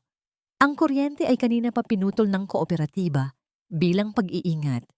Kaya't ang tanging liwanag na sumisilip sa rehas ay ang matatalim na kidlat na paminsan-minsan ay humihiwa sa gabing walang buwan. Nakasandal si Gabriel sa malamig na pader, yakap ang kanyang sarili. Ang lamig ay tumatago sa kanyang buto, lalo na sa kanyang pilay na paa na ngayon ay tumitibok sa tindi ng kirot dahil sa lamig ng panahon. Ngunit hindi ang sakit ng katawan ang nagpapabalisa sa kanya, kundi ang imahe ni Rosa na bumagsak sa sahig kanina. Rosa, Miguel, bulong niya sa dilim. Diyos ko, huwag niyo po silang pababayaan. Biglang bumukas ang pinto ng opisina sa labas ng selda. Pumasok ang isang tanod, basang-basa at bakas sa mukha ang takot. Ang tubig baha ay nagsisimula ng pumasok sa loob ng barangay hall. Inaabot na ang kanilang mga sakong. Pare, aalis na kami. Sigaw ng tanod. Halos hindi marinig sa lakas ng ulan. Tumataas na ang tubig sa sapa. Delikado na dito. Huwag mo akong iwan dito. Sigaw ni Gabriel. Kumapit siya sa rehas. Ang kanyang mga mata ay nanlalaki sa takot. Hindi para sa sarili, kundi para sa pamilyang hindi niya mapoprotektahan kung nakakulong siya. Parang awa mo na. Buksan mo ito. Kailangan kong puntahan ang mag-ina ko. Nasa mababang lugar ang bahay namin. Nag-atubili ang tanod. Alam niyang bawal, pero nang tumingin siya sa labas at nakita ang isang puno ng acacia na bumagsak dahil sa hangin, nanaig ang kanyang takot at konsensya. Bahala na. Bulong ng tanod. Kinuha nito ang susi at nanginginig na binuksan ng padlock. Umalis ka na. Pero kapag humupa ang bagyo, bumalik ka at sumuko. Maliwanag. Hindi na sumagot si Gabriel. Sa sandaling bumukas ang rehas, tumakbo siya palabas, iika-ika, sumusuong sa dilim at bagyo. Ang mundo sa labas ay impyerno. Ang hangin ay napakalakas na, kaya nitong tumangay ng tao. Ang tubig sa kalsada ay lagpas tuhod na at mabilis ang agos, kulay tsokolate at puno ng mga basura at sanga ng kahoy. Habang binabagtas ni Gabriel ang daan pauwi, nakita niya ang isang pamilyar na sasakyan, ang pick-up truck ni Rico. Nakahinto ito sa gitna ng daan. Ang makina ay umaatungal habang pilit na inaahon sa putikan. Sa loob, nakita ni Gabriel si Rico. Ang lalaking nangakong ililigtas si Rosa ay mag-isang nakaupo sa loob, ligtas at tuyo, habang ang mga tao sa paligid ay kumakatok sa bintana niya at nakikiusap na pasakayin sila. Ngunit hindi binuksan ni Rico ang pinto. Sa halip, nang makaahon ng gulong sa putik, pinaharurot niya ito paakyat sa mataas na bahagi ng bayan, palayo sa baha, palayo kay Rosa, palayo sa pangakong napako sa unang sign of danger. Duwag! Bulong ni Gabriel sa hangin. Ang galit ay nagbigay sa kanya ng iba yung lakas. Pinilit niyang bilisan ang lakad. Ang kanyang pilay na paa ay parang hinihila ng semento, pero ang isip niya ay na kay Rosa. Kailangan ko silang mailikas. Malapit na siya sa kanilang looban nang may marinig siyang sumisigaw ng tulong. Ang boses ay matinis, puno ng takot, at nanggagaling sa isang malaking bahay na bato na ngayon ay pinalilibutan na nang rumaragas ang tubig mula sa umapaw na kanal. Bahay ni Senyora Viring. Dahil sa kagustuhan ng senyora na bakuran ng kanyang lupa, hinarangan niya ang daluyan ng tubig. At ngayon, ang tubig na yon ay bumalik para lunurin siya. Nakakapit ang matanda sa rehas ng kanyang gate. Ang tubig ay hanggang dibdib na niya. Ang agos ay napakalakas at anumang oras ay pwede siyang tangayin. Wala ang kanyang mga katulong. Malamang ay nagsitakas na rin ang mga ito. Nakita ni Viring si Gabriel sa kabilang kalsada. Nang magpang-abot ang kanilang mga mata, isang sandaling katahimikan ang namagitan sa gitna ng nagngangalit na bagyo. Nakita ni Gabriel ang takot sa mukha ng matanda. Isang takot na humuhubad sa lahat ng kanyang kayamanan at kapangyarihan. Wala na ang matapobreng senyora. Ang nasa harap ni Gabriel ay isang matandang babae na lamang na nanginginig at malapit ng tangay ng sarili niyang kasakiman. Sa isip ni Gabriel, bumalik ang lahat ng pang-aapi, ang mga ninakaw na sulat, ang mga alahas na itinanim sa kanyang bag, ang pagpapalayas sa kanyang mag-ina sa gitna ng ulan. Ito na ang karma. Ito na ang hustisya ng langit. Kung tatalikuran niya si Viring ngayon, walang makakakita, walang magtatanong. Malilinis ang mundo ng isang masamang damo. Gabriel! Sigaw ni Viring. Ang boses ay basag at puno ng desperasyon habang ang tubig ay umaabot na sa kanyang leeg. Parang awa mo na, tulungan mo ako. Hindi ako marunong lumangoy. Pumikit si Gabriel. Ang tubig sa paligid ay malamig, pero ang apoy sa kanyang dibdib ay masakit. Kaya ba niyang maging mamamatay tao sa pamamagitan ng hindi pagtulong? Hindi. Dahil kung hahayaan niyang mamatay si Viring, magiging katulad lang din siya nito, walang puso. Huminga ng malalim si Gabriel at lumusong sa rumaragasang baha. Ang agos ay malakas, parang mga kamay na humihila sa kanya paibaba. Ang kanyang pilay na paa ay sumisigaw sa bawat hakbang. Tila ba tinutusok ng libu-libong karayom ang kanyang buto. Ngunit hindi siya tumigil. Ginamit niya ang kanyang galit bilang gasolina. Kumapit siya sa mga sanga, sa pader, hanggang sa maabot niya ang gate. Hinawakan niya ang braso ni Viring.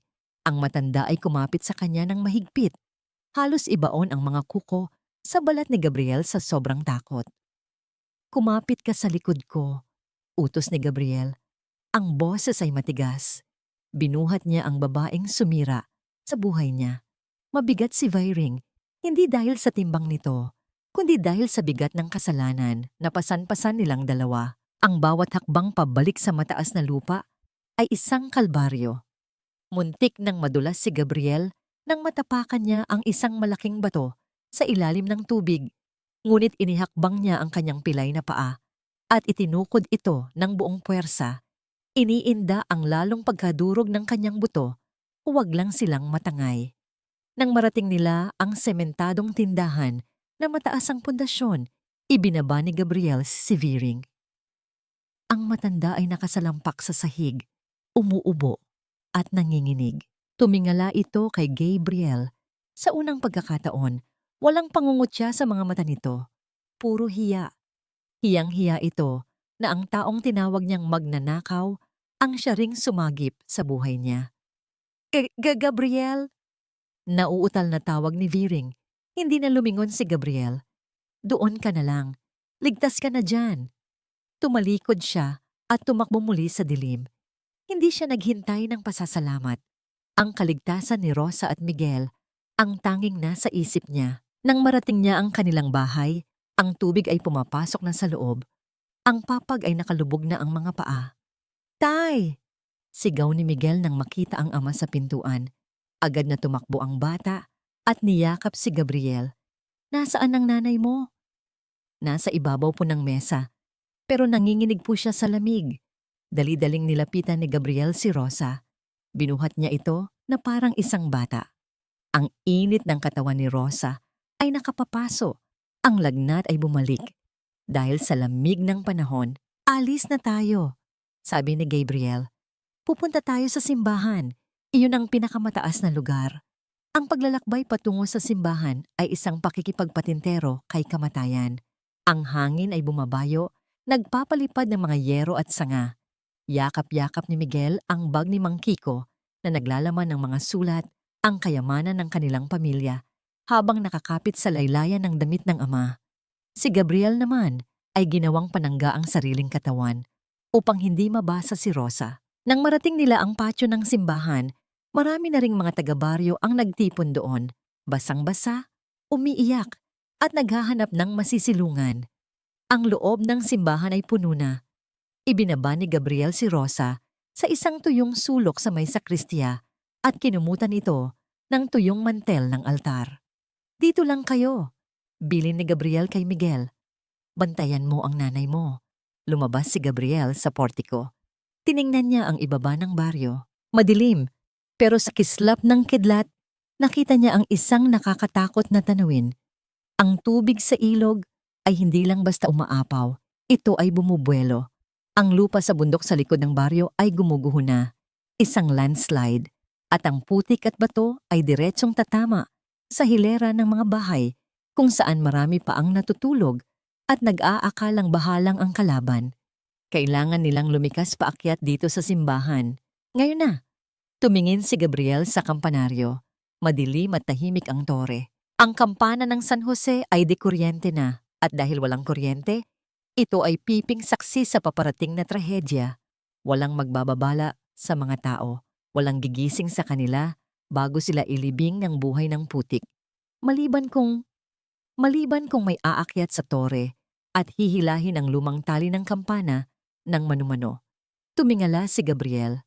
Ang hagdan paakyat sa kampanaryo ay nasa labas, gawa sa bato, madulas at walang bubong. Ang hangin doon sa taas ay sigurado ring mas malakas. Napatingin siya sa kanyang kanang paa. Namamaga na ito, nangingitim, at halos hindi na niya maigalaw sa sobrang sakit mula sa paglusong sa baha kanina. Ang umakyat ng 100 baitang sa ganitong kondisyon ay parang pagpapatiwakal. Tay? Tanong ni Miguel na sumunod pala sa kanya. Anong tinitingnan mo? Humarap si Gabriel sa anak. Hinawakan niya ang balikat nito ng mahigpit. Miguel, alagaan mo ang nanay mo. Bilinin niya. Ang boses ay seryoso at parang namamaalam. Saan ka pupunta, tay? Takot na tanong ng bata. Kailangan nilang marinig ang kampana, anak. Kung hindi, mamamatay silang lahat sa ibaba. Tumingin si Gabriel sa mataas na tore. Ito ang toreng dati niyang pinaghaharian noong malakas pa siya. Ito ang toreng tinalikuran niya noong nawalan siya ng pag-asa. Ngayon, hinihingi ng toreng ito ang huli niyang lakas. Isang malakas na kulog ang yumanig sa lupa, kasabay ng tunog ng mga punong nababali sa bundok. Paparating na ang guho. Huminga ng malalim si Gabriel. Hinawakan niya ang malamig na bakal ng hawakan ng hagdan. Ang bawat hibla ng kanyang kalamnan ay tumutol, pero ang puso niya ay sumigaw ng sige. Humakbang siya sa unang baitang. Ang hagdan ng bato na pumupulupot paakyat sa kampanaryo ng San Jose ay makitid, madulas dahil sa lumot, at walang anumang bubong na sumasanggalang sa galit ng panahon. Sa bawat kidlat na gumuguhit sa langit, nagmumukha itong dila ng isang higanting ahas na nakaabang upang lingkisin ang sinumang mangahas na umakyat. Para kay Gabriel, ang hagdanang ito ay hindi lamang daan patungo sa kampana. Ito ay ang kanyang purgatorio. Humakbang siya sa unang baitang. Ang kanyang kanang paa, ang paa na nadurog ng bakal sa pantalan ng Maynila at muling napinsala sa paglusong sa baha kanina, ay agad na sumigaw ng pagtutol. Ang sakit ay hindi na lamang parang kirot. Ito ay tila isang mainit na bakal na idinidiin sa kanyang buto. Umaakyat sa kanyang hita at tumutuhog sa kanyang gulugod. Napakapit siya sa malamig at magaspang na pader ng tore upang hindi matumba. 150 hakbang. Iyon ang bilang na kabisado niya noong siya pa ang tagapaghila ng kampana. Noong malakas pa siya. Noong kaya pa niyang takbuhin ito ng 2 minuto lamang bago magsimula ang misa. Ngunit ngayon, ang bawat baitang ay tila isang bundok na kailangang akyatin. Umakyat siya. 1, 2, 3. Ang hangin sa itaas ay mas malupit. Hinahimpas nito ang kanyang basang katawan. Tinutulak siya pabalik sa ibaba. Ang ulan ay parang maliliit na bato na bumabato sa kanyang mukha. Pilit na pinipikit ang kanyang mga mata. Ngunit sa bawat pagpikit, ang nakikita niya ay ang mukha ni Rosa na nakahiga sa sakristya, nanginginig at umaasa sa kanya. Nakikita niya si Miguel na nakatingin sa kanya nang may halong takot at paghanga. Para sa kanila, bulong ni Gabriel sa hangin. Ang kanyang boses ay nilalamon ng ugong ng bagyo.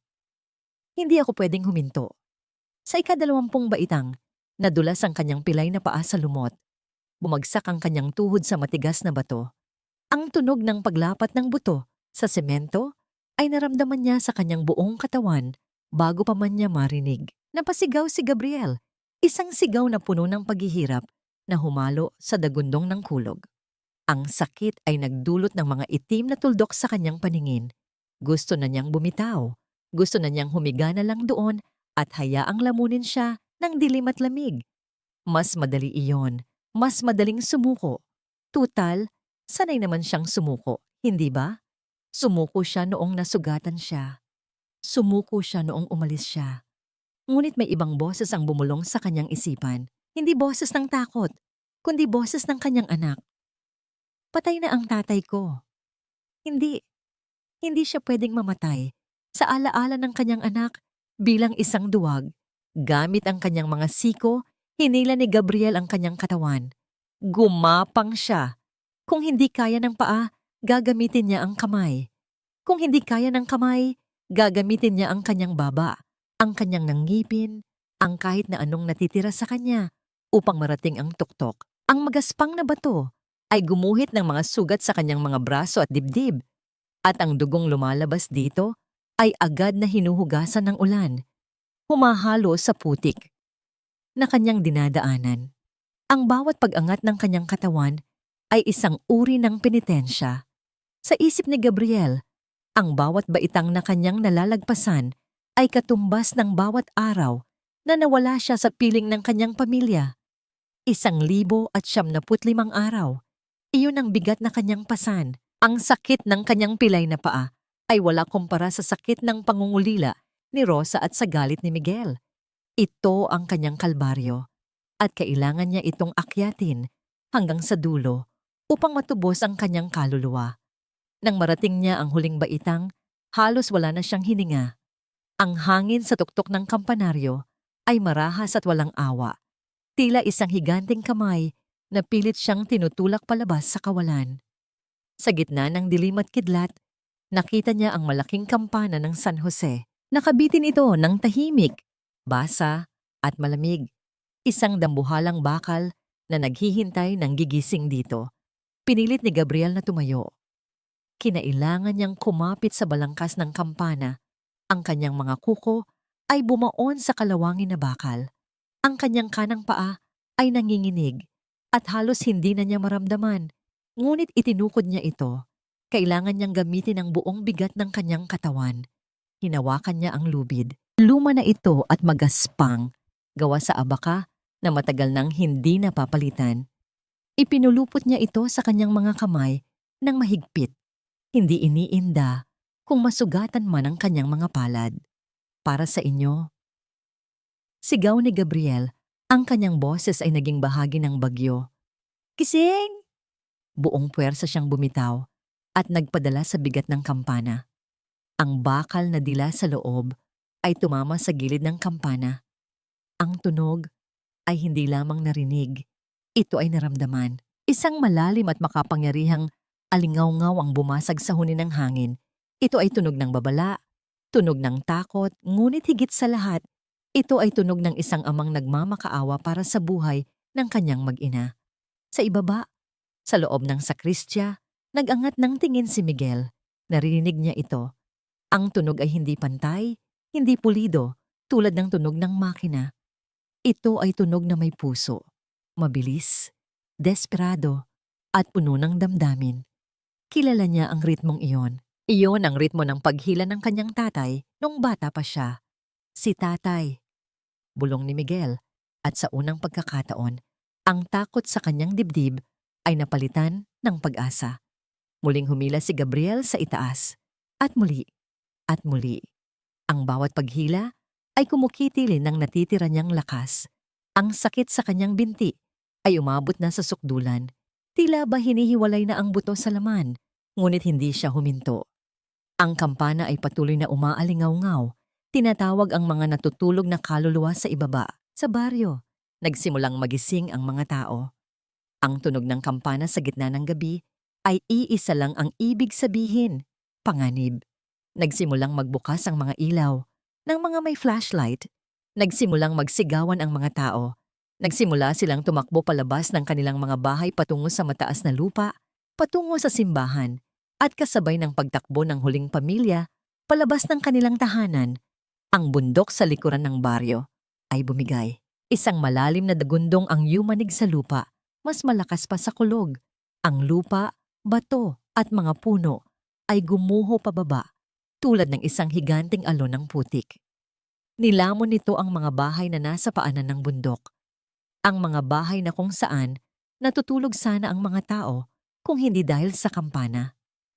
Ang bahay ni Rosa at Gabriel, ang bahay ni Senyora Viring, lahat ay naging bahagi na ng lupa. Mula sa itaas ng tore, naramdaman ni Gabriel ang pagyanig ng pundasyon. Nakita niya, sa liwanag ng kidlat, kung paano nilamon ng putik ang lugar na kinalakihan niya. Ligtas sila. Ligtas ang baryo. Ang lubid sa kanyang kamay ay dahan-dahang dumulas. Ang kanyang katawan ay tuluyan ng bumigay. Ang kanyang paningin ay nagdilim. At ang ingay ng bagyo ay unti-unting humina hanggang sa maging isang malayong bulong na lamang. Wala na siyang lakas para tumayo. Wala na siyang lakas para kumapit. Bumagsak si Gabriel sa malamig at basang sahig ng kampanaryo. Ang kanyang muka ay nakadikit sa bato. Ang kanyang kamay ay duguan at nakabuka. Tila ba inaabot pa rin ang lubid. Ang kampana ay unti-unting tumigil sa pag-ugoy. Ang huling tunog nito ay unti-unting namamatay sa hangin. Nag-iiwan ng isang nakabibinging katahimikan sa kanyang puso. Doon, sa tuktok ng tore, mag-isa sa dilim at ulan, ipinikit ni Gabriel ang kanyang mga mata. Hindi niya alam kung magigising pa siya. Hindi niya alam kung makikita pa niya ang umaga. Ngunit sa huling sandali ng kanyang kamalayan, isang ngiti ang sumilay sa kanyang labi. Nagawa niya. Hindi na siya anino. Hindi na siya duwag. Siya na muli si Gabriel, ang tagahila ng kampana. Ang unang sinag ng araw ay tumagos sa mga bitak ng lumang pader ng simbahan. Hindi ito nakasisilaw, kundi malambot at mainit. Tila isang haplos ng pagpapatawad mula sa langit matapos ang isang gabi ng puot. Humupa na ang bagyo. Ang natitira na lamang ay ang amoy ng basang lupa. Ang tunog ng tubig na dahan-dahang humuhupa sa kanal. At ang mabibigat na hininga ng mga taong nakaligtas sa bingit ng kamatayan. Sa isang sulok ng sakristya na ginawang pansamantalang pagamutan, dahan-dahang iminulat ni Gabriel ang kanyang mga mata. Ang una niyang naramdaman ay hindi sakit, kundi init. May nakahawak sa kanyang kamay, mahigpit, mainit, at pamilyar. Nang luminaw ang kanyang paningin, nakita niya si Rosa. Nakaupo ito sa isang maliit na bangko sa tabi ng kanyang kawayang higaan. Ang ulo ay nakayuko at nakapatong sa gilid ng kama, natutulog ng mahimbing habang hawak ang kanyang palad. Sa paanan naman ng higaan ay naroon si Miguel, nakabaluktot at natutulog din, yakap-yakap pa rin ang bag ni Mang Kiko na naglalaman ng mga sulat. Bumangon ng bahagya si Gabriel, ngunit napangiwi siya sa kirot ng kanyang katawan. Ang kanyang kanang paa ay nakabenda ng maayos at nakataas sa isang unan. Ang kanyang mga braso ay puno ng gasgas at pasa mula sa pag-akyat sa kampanaryo. Ang paggalaw niya ay gumising kay Rosa. Agad itong nag-angat ng tingin. Ang mga mata nito ay mugto at may itim sa ilalim, ngunit nang magtama ang kanilang paningin, isang ngiti ang sumilay sa mukha ni Rosa. Isang ngiti na mas maliwanag pa sa araw sa labas. "Gising ka na!" bulong ni Rosa. Ang boses ay paos, pero puno ng lambing. Hinaplos niya ang noo ni Gabriel. Inaalis ang ilang hibla ng buhok na tumatakip sa mata nito. Akala namin hindi ka nabababa ng buhay. Ligtas ba kayo? Ang unang tanong ni Gabriel. Ang kanyang lalamunan ay tuyo at garalgal. Ligtas ba ang baryo? Tumango si Rosa at sa pagkakataong ito, tumulo ang luha mula sa kanyang mga mata. Hindi luha ng sakit, kundi luha ng pasasalamat. Ligtas kaming lahat, Gabriel, dahil sa'yo. Narinig nila ang kampana. Nakaakyat ang lahat bago gumuho mo ang bundok. Tumingin si Gabriel sa paligid. Ang loob ng simbahan ay puno ng mga pamilyang nakaupo sa mga banig. Nang mapansin ng mga tao na gising na siya, unti-unting tumahimik ang paligid. Dahan-dahan, lumapit ang mga taga-baryo. Wala na ang mga mapanghusgang tingin. Wala na ang mga bulungan ng pangungutya. Sa halip, nakita ni Gabriel ang hiya sa kanilang mga mukha. Ang mga lalaking dating nagtatawanan sa kanya sa kanto ay nagtanggal ng kanilang mga sombrero at yumuko. Ang mga babaeng kasamahan ni Senyora Viring sa tsismisan ay nagtakip ng bibig, hindi makatingin ng diretso sa kanya. Lumapit ang isang matandang babae, ang tindera ng gulay, na madalas magsungit kay Rosa kapag kulang ang pambayad nito. May dala itong mainit na sabaw sa isang mangkok. "Gabriel," nanginginig na sabi ng matanda. "Mainit ito. Higupin mo para lumakas ka. Pasensya ka na. Ito lang ang nakayana namin." Tinanggap ito ni Gabriel. "Salamat po, nanay." Isa-isang naglapitan ng iba. Nag-aabot ng kung ano-anong meron sila. Isang pirasong tinapay, isang kumot, isang bote ng tubig. Walang masyadong salita ang binibigkas dahil sapat na ang kanilang mga mata para sabihin ang salitang patawad. Narealize nila na ang lalaking tinawag nilang walang kwenta ang siya ring nagligtas sa kanila habang sila ay mahimbing na natutulog. Sa gitna ng karamihan, nahawi ang mga tao nang pumasok si Father Antonio. Sa likod niya ay si Rico. Iba ang aura ni Rico ngayon. Wala na ang yabang, wala na ang tindig ng isang hari. Ang kanyang mamahaling damit ay gusot at may mantsa ng putik. Mukha siyang pagod at tila ba tumanda ng 10 taon sa loob ng isang gabi. Lumapit si Rico sa higaan ni Gabriel. Tumingin siya kay Rosa, pagkatapos ay kay Gabriel. Isang mahabang katahimikan ang namagitan sa kanila. Mas mabigat pa sa mga batong gumuho sa bundok. "Hindi ko alam kung paano ka nakaakyat sa toring yun ng may pilay," panimula ni Rico. Ang boses ay mababa at seryoso. "Pero ginawa mo ang hindi ko nagawa. Tinalikuran ko sila kagabi. Ikaw, hinarap mo ang kamatayan." Bumunot si Rico ng isang sobre mula sa kanyang bulsa at ipinatong ito sa gilid ng higaan. "Hindi iyan suhol para layuan mo si Rosa." Mabilis na dugtong ni Rico nang makita ang pagkunot ng noo ni Gabriel. "Tulong yan para sa operasyon niya. At bayad pinsala sa lahat ng naging abala ko. Aalis na ako pabalik ng Maynila. Siguro hindi talaga nabibili ang lahat." Tumingin si Rico kay Rosa sa huling pagkakataon. May lungkot sa kanyang mata, pero may pagtanggap na rin. "Magpagaling ka, Rosa. Nasa mabuting kamay ka na." Tumalikod si Rico at naglakad palabas ng simbahan. Tinatahak ang daan palayo sa baryong hindi niya kailanman naging tahanan. Nang makaalis si Rico, May isang tao pa ang nanatili sa anino ng malaking poste. Isang taong hindi makalapit. Si Senyora Viring, ang dating matapobreng senyora, ay nakaupo sa isang bangko sa pinakadulong bahagi, balot ng isang lumang kumot na bigay ng simbahan. Wala na ang kanyang mga alahas. Wala na ang kanyang magarang bestida. Ang kanyang bahay ay nilamon na ng lupa, kasama ang lahat ng ebidensya ng kanyang kayamanan at kasakiman. Nakita niya si Gabriel na nakatingin sa kanya. Gustong umiwas ng tingin ni Viring, pero hindi niya magawa. Naalala niya ang init ng likod ni Gabriel nang buhatin siya nito mula sa baha. Naalala niya ang kapit ng mga kamay nito na hindi bumitaw, kahit na siya ang dahilan ng paghihirap ng pamilya nito. Tumayo si Viring, nanginginig ang mga tuhod at dahan-dahang lumapit. Ang mga tao ay humawi, hindi dahil sa takot, kundi dahil sa pandidiri. Alam na ng lahat ang tungkol sa mga ninakaw na sulat. Alam na ng lahat na siya ang tunay na magnanakaw. Lumuhod si Senyora Viring sa paanan ng higaan ni Gabriel. Hindi siya nagsalita. Wala siyang mukhang maihaharap para humingi ng tawad.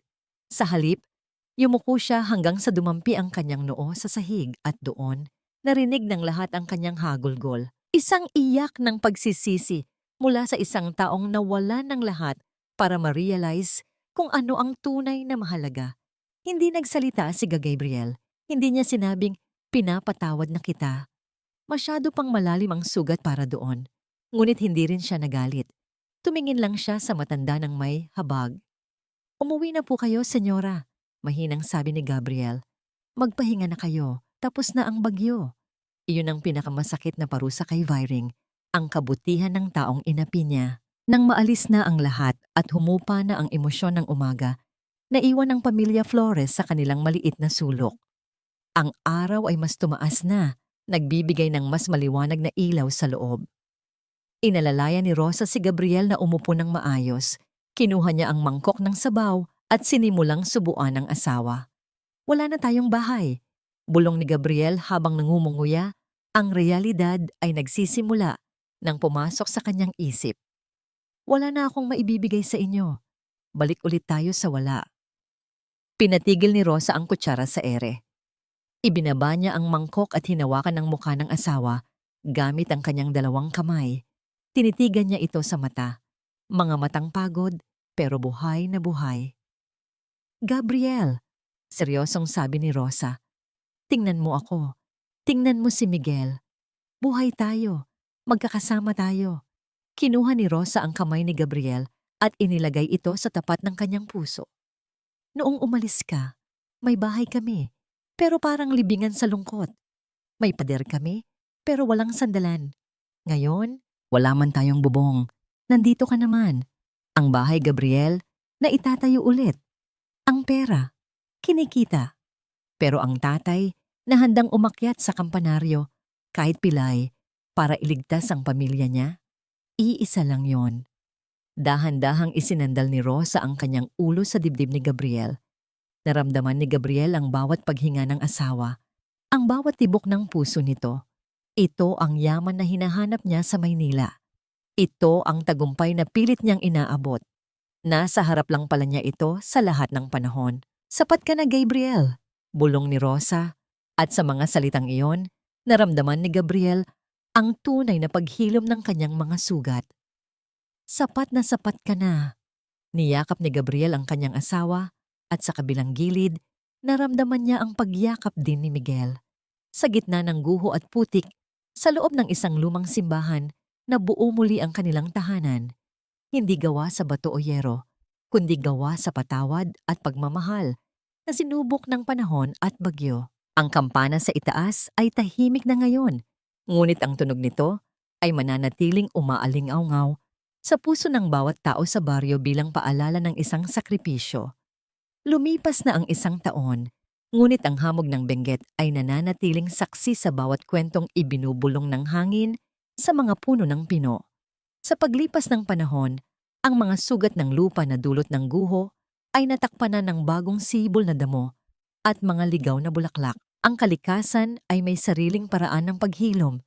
Dahan-dahan, tahimik, tinatakpan ang mga peklat ng nakaraan ng bagong buhay at pag-asa. Sa patio ng bagong tayong simbahan ng San Jose, isang lalaki ang abala sa pagwawalis ng mga tuyong dahon. Si Gabriel iyon. Ang kanyang lakad ay hindi natuwid. Ang kanyang kanang paa ay may permanenteng pilay na nagbibigay sa kanya ng kakaibang ritmo sa bawat hakbang, kapanghila, kapanghila. Dati, ang bawat hakbang na ito ay nagdudulot sa kanya ng matinding hiya. Natila ba ang kapansanan niya ay isang malaking karatula na nagsasabing siya ay kulang. Ngunit ngayon, habang binabati siya ng mga dumadaan, ang pilay na ito ay naging simbolo ng kanyang karangalan. Ito ang pilat ng gabing inakyat niya, ang kampanaryo, para iligtas sila. Ito ang pilat ng isang amang hindi sumuko. Huminto si Gabriel sa pagwawalis nang marinig niya ang tawanan mula sa gilid ng simbahan. Doon, sa isang maliit na pwesto na gawa sa kawayan at nipa, makikita si Rosa.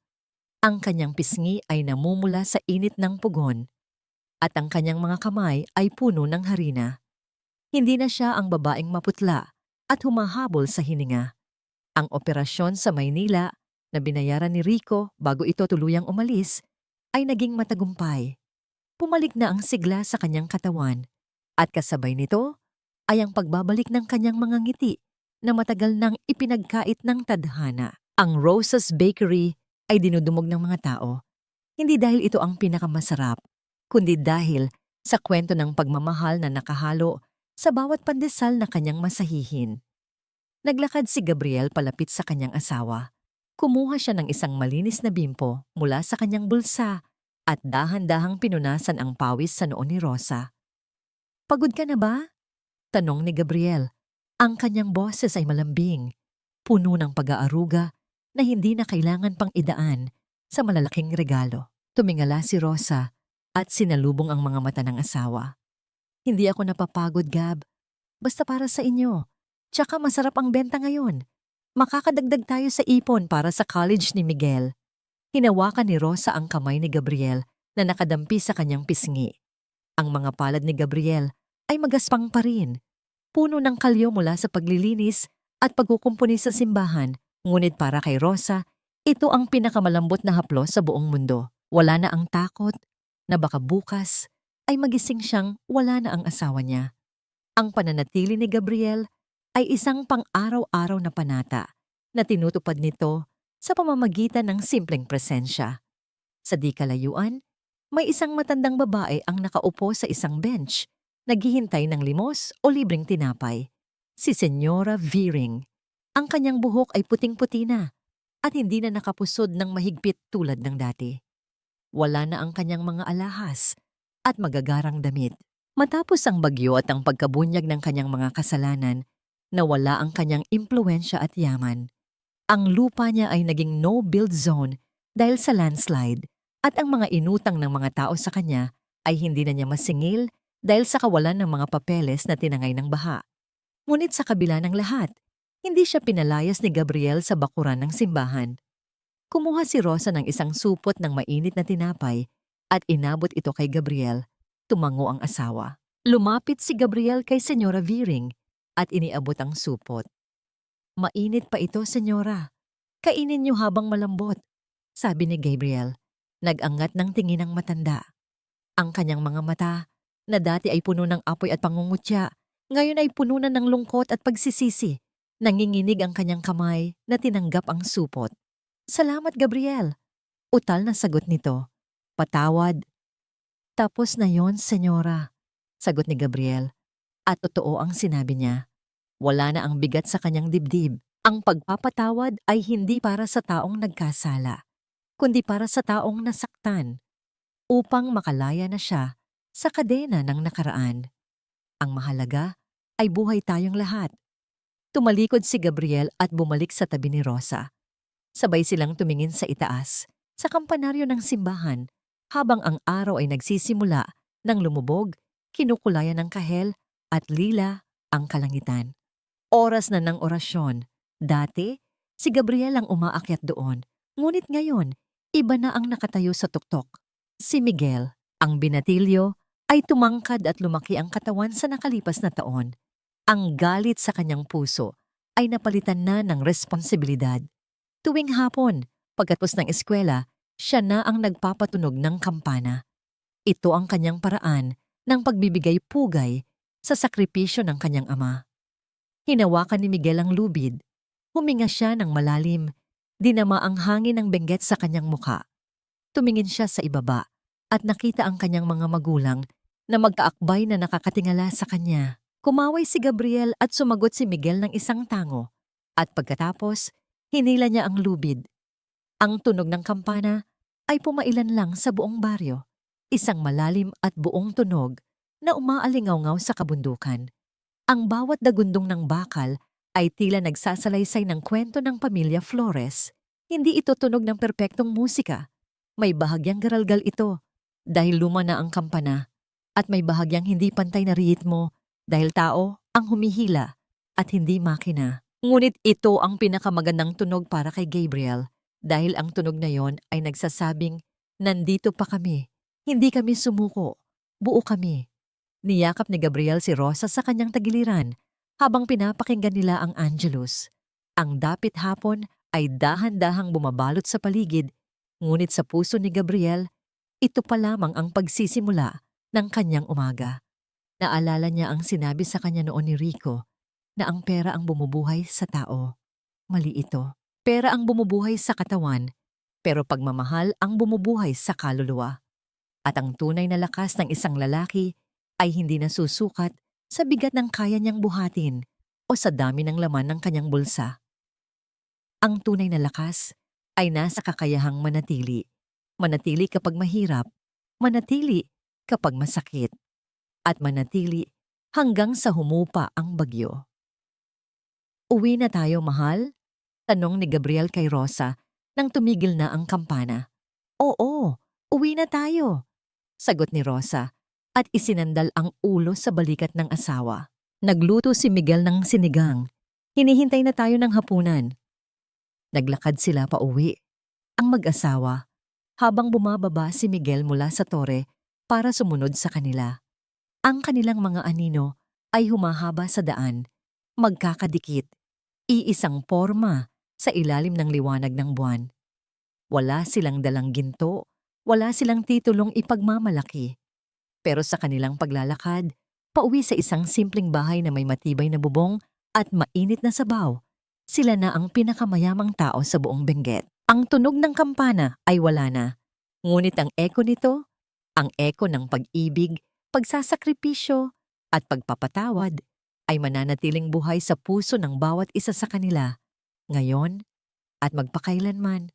At habang lumilipas ang panahon, ang tunog ng kampana ay mananatiling buhay sa puso ng bawat isa sa kanila. Isang matamis na paalala na sa huli, ang pag-ibig ang laging nagwawagi. Kaibigan, maraming salamat sa pagsama sa akin hanggang sa dulo ng kwento ni na Gabriel at Rosa.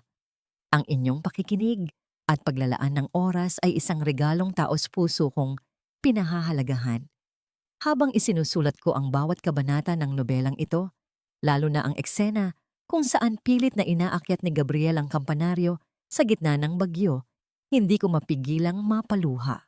Parang nakikita ko ang napakaraming ama at asawa na tahimik na nagtitiis, lumulunok ng pride at nagsasakripisyo ng walang hinihintay na kapalit. Maibigay lang ang kaligtasan ng kanilang pamilya. Ang kwentong ito ay hango sa mga totoong buhay na nakikita natin araw-araw. Mga taong nadadapa, nasusugatan, pero pinipiling bumangon muli, hindi dahil malakas sila, kundi dahil merong naghihintay sa kanila. Sa totoo lang, may mga gabi habang binubuo ko ang kwentong ito na napapatigil ako at napapaisip. Ilang Gabriel na kaya ang nakasalubong ko sa daan? Ilang Rosa na kaya ang nakita kong nakangiti pero may tinatagong luha? Ang kwentong ito ay alay ko sa bawat pusong napagod pero hindi sumuko at sa bawat pamilyang piniling magpatawad kaysa maghiwalay. Nais kong ipaalala na tulad ng kampana sa San Jose, hindi natin kailangang maging makintab at bago para maging mahalaga. Minsan, ang mga lamat at gasgas ng buhay ang nagbibigay sa atin ng mas buo at mas matapang na tunog. Ang pagmamahal ay hindi tungkol sa hindi pagkakamali. Ito ay tungkol sa pag-uwi. Pero bago tayo magpaalam, May tanong ako sa inyo na gusto kong pag-isipan nyo at pag-usapan natin. Kung kayo ang nasa sitwasyon ni Rosa, magagawa nyo bang tanggapin muli ang asawang umalis at bumalik na walang dala, kundi ang kanyang pilay at pagsisisi? Naniniwala ba kayo na sapat na ang pagmamahal para burahin ang sakit ng 3 taon? O pipiliin nyo ba ang ginhawang inaalok ng isang tulad ni Rico? I-comment nyo naman sa ibaba ang inyong saloobin. Dahil gustong-gusto kong basahin ang inyong mga pananaw at karanasan. Sana ay nag-iwan ng kahit munting liwanag at pag-asa ang kwentong ito sa inyong mga tahanan. Kung naantig ang inyong puso, paki-like at share po ang video na ito para mas marami pa tayong ma-inspiradong huwag sumuko sa hamon ng buhay. Maraming salamat at hanggang sa muli nating pagkukwentuhan. Ang huling tunog ng kampana.